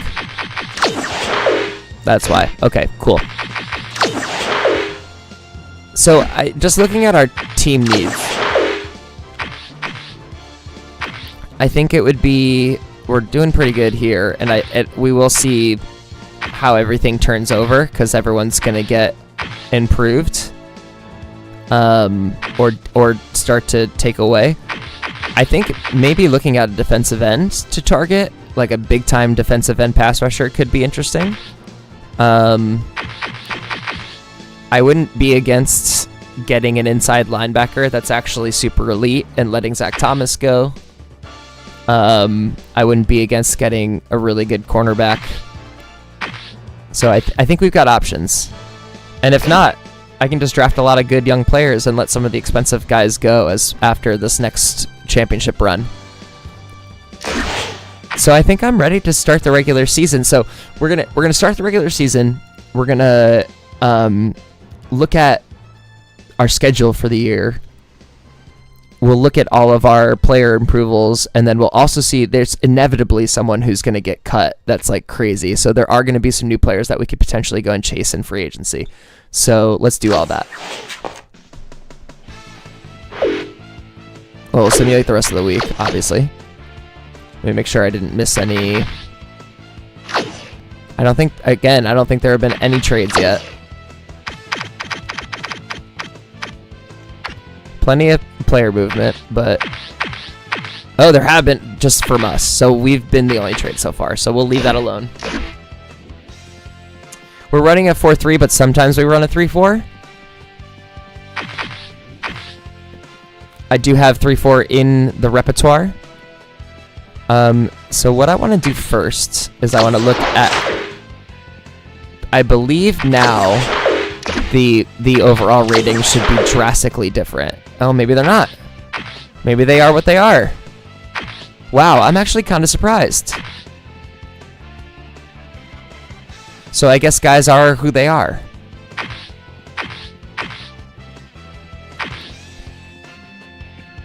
You know, I'm also not against packaging Backus or even packaging Ward and a bunch of picks or somebody and getting like a truly elite tackle. But yeah, I guess I was wrong. The player progression is not going to change again. But I do think that defensive end is currently the one big hole that we have. Let's go to who's left. And wow, not a lot of guys got released out going into the season. Did I go to the start of the regular season? Oh, no, I didn't. Oh, my God. I thought I did. I was like, why is nothing different? Let's start the regular season. Is this SportsCenter only going to be for the last week? Let's see. Let's watch it. I'm curious. I want to watch it.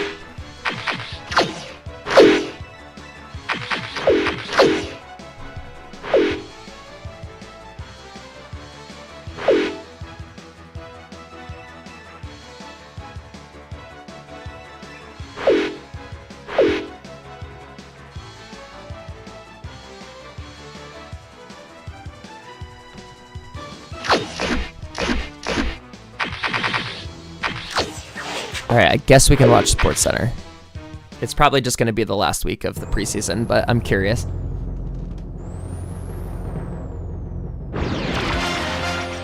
This is SportsCenter. Hey, I'm Chris Berman. Yeah, it's got a lot of just the games to fifth cover. week. Let's get at it. In our first game this week, we had the Browns edge their way to a narrow 3-point win. Sean Alexander rushed for 2 touchdowns and helped his Chiefs beat the Dolphins. At the home of the Indy 500, Sean Alexander's we on had the the Colts Chiefs get now. nipped by 3 points. Over at Heinz Field, we had the Steelers lose by 11. The Bears booted in 3 field goals in their victory at 3Com Park. Amon Green pulled down 100-plus receiving yards and helped his Packers beat the Chargers. Bengals, I don't know if it causes Jets. issues per se, but I could. John Kitna There in is the end very zone limited from the 11-yard space, too. line.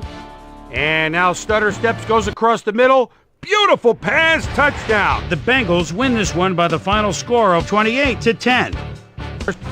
Up in the Motor City, Detroit, we had the Lions edge their way to a narrow 3-point win. Up in Seattle Stadium, we had the Seahawks get sent away with a 7-point loss. The Falcons' defense got to the quarterback 4 times in their win at the Georgia Dome. Peerless Price pulled down 100-plus receiving yards and helped his Cardinals beat the Jaguars. We had an interesting free agency pickup of note here. Trey's got the lowdown for us. Trey? All right, Chris, let's switch gears and talk about players that'll have new homes in the National Football League, as free agency continues to play such a huge role in determining a team's makeup. Kavika Pittman will be moving on from his current address, and he gets a pretty good deal to do it. 4 years, $2.1 million with the Ravens. Interesting. Ravens, Vikings. Michael Bennett is in the backfield at the 37-yard line, gets the pitch, spins right there, whoop! And then in the 20, the 15, the 10, the 5, touchdown. The Vikings go on to win this by the final score of 27-3. So that'll just about do it. But before we go, I'm going to toss out a few game balls to my prime-time players. Each and every one of these men had a week to remember. That'll do it, sports fans. I'm Chris Berman, and thanks so much for joining us here in the Bristol studios. We'll see you next week right here on ESPN, the worldwide leader in sports. Okay, well, that was arguably worth it, but let's go to the regular season now and see what the changes look like.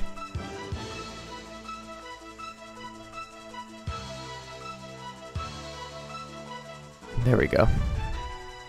All right, let's start this damn season.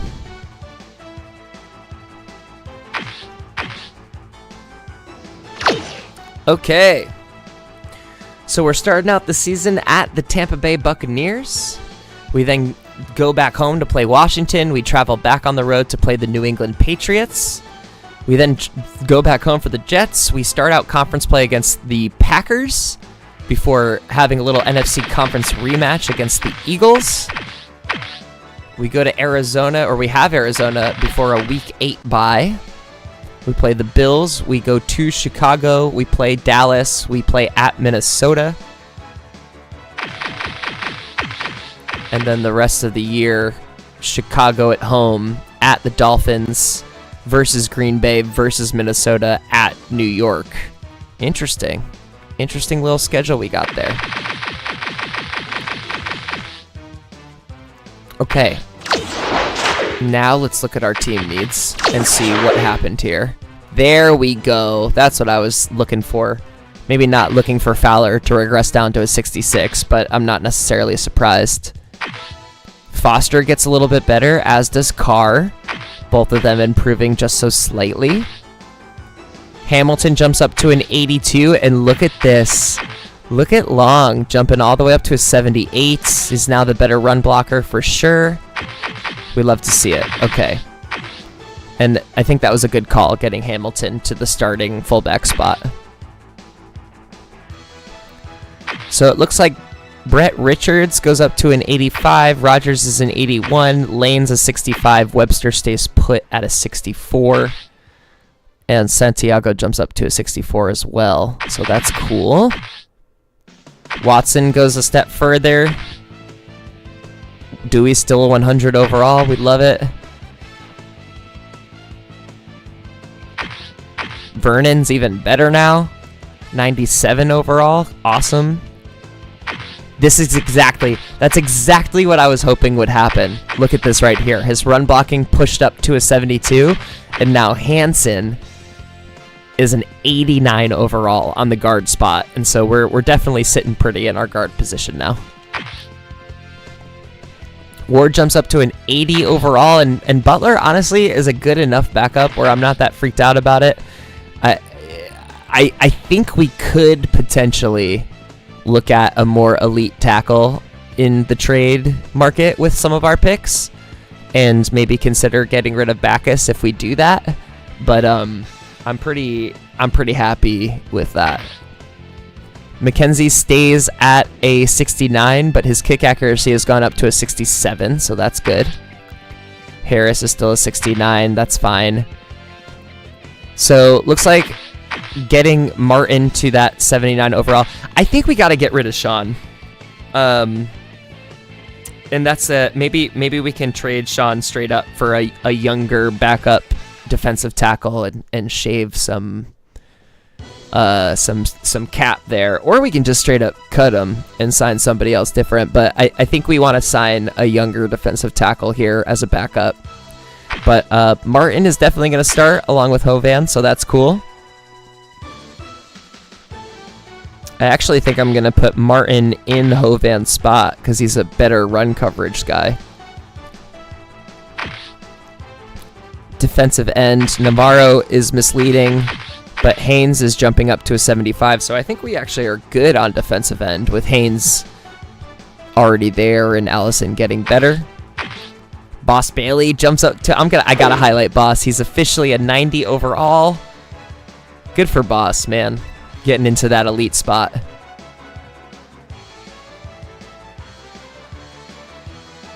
Hell yeah. And you looking at Graves too.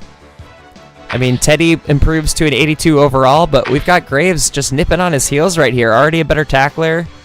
Coverage looks good, so we'll have to keep an eye on Graves as a backup guy this year. Now, here's something interesting as well. It looks like Pearson is just as good, if not better than Thomas now. So Thomas continues to regress. So I think we'll probably pull out more of the 3-4. We got Hansen as well coming up to a 77. And then McCoy did a little bit of improvement. So that's nice to see. Trufant jumps into a 91 overall, so we got ourselves an elite cornerback by trade last year.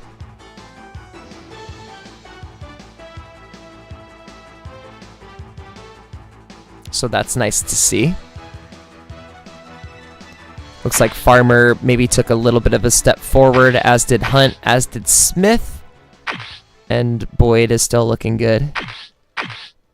Sam Hamilton, I believe, moved forward 3 spots, so that's nice to see. Walton looks like he also took a little bit of a step forward.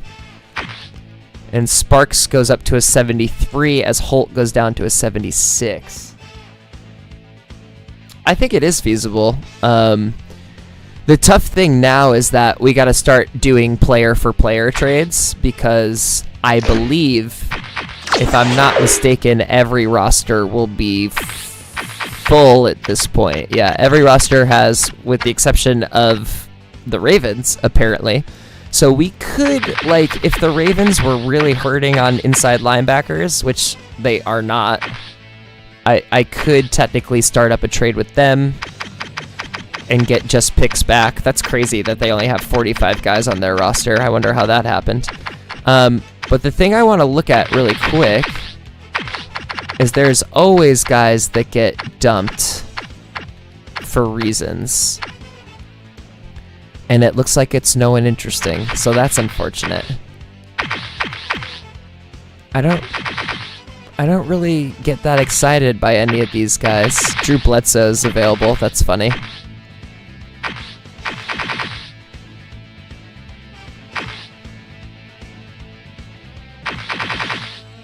Dominic Davis, that's funny. Clayton Portis? Hold on a second.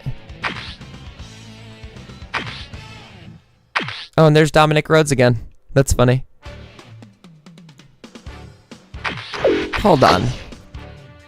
Why is Clinton Portis available? Is he just hurt, so they cut him? That's crazy. I don't like that, but I'm going to let that go.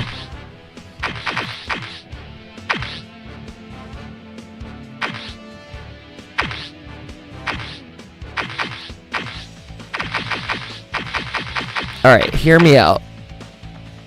Between Roderick Fisher and Felix Mullins.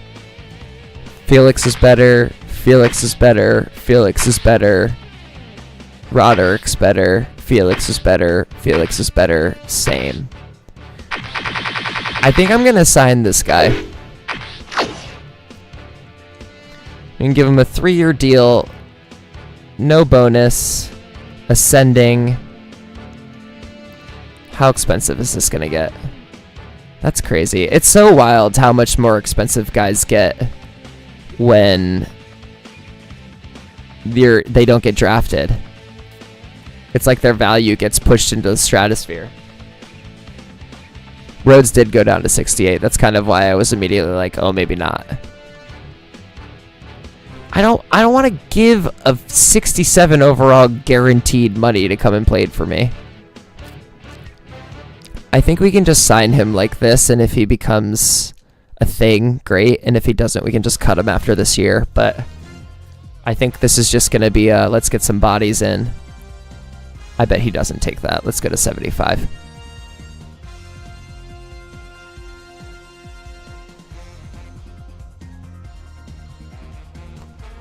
Cool. Yeah, that gives us plenty of cap room to work with, and we could always cut him if it's not working. All right, we got Felix Mullins. Let's look at cornerbacks.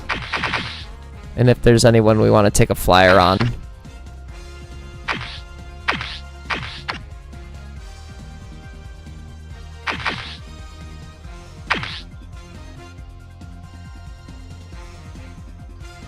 He's the fastest. His durability is terrible.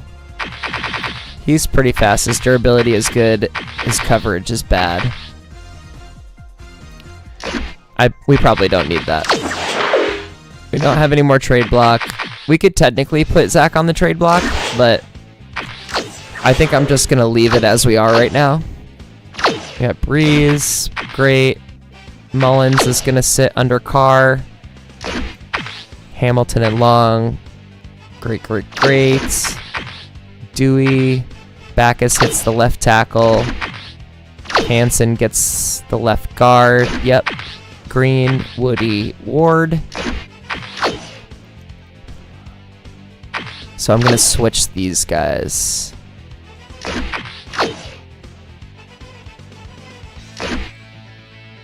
Great. Boss. Zach with Pearson. And then perfect. Okay. I think we're gonna save and leave it there. But what a great re-entry into season 5. So just to remind you all, from here on out, Lions games are only gonna just be recorded and posted right away. So I'm gonna record them. I'm gonna make sure they are good, and then I'm just gonna kind of like post them right away. So this is honestly probably gonna be the series that I post most consistently, since I'll have to live stream and edit all of the other episodes like stuff. So thank you for the time. Good 3+ hour stream today. Appreciate you all as always for hanging out for as long as you do. And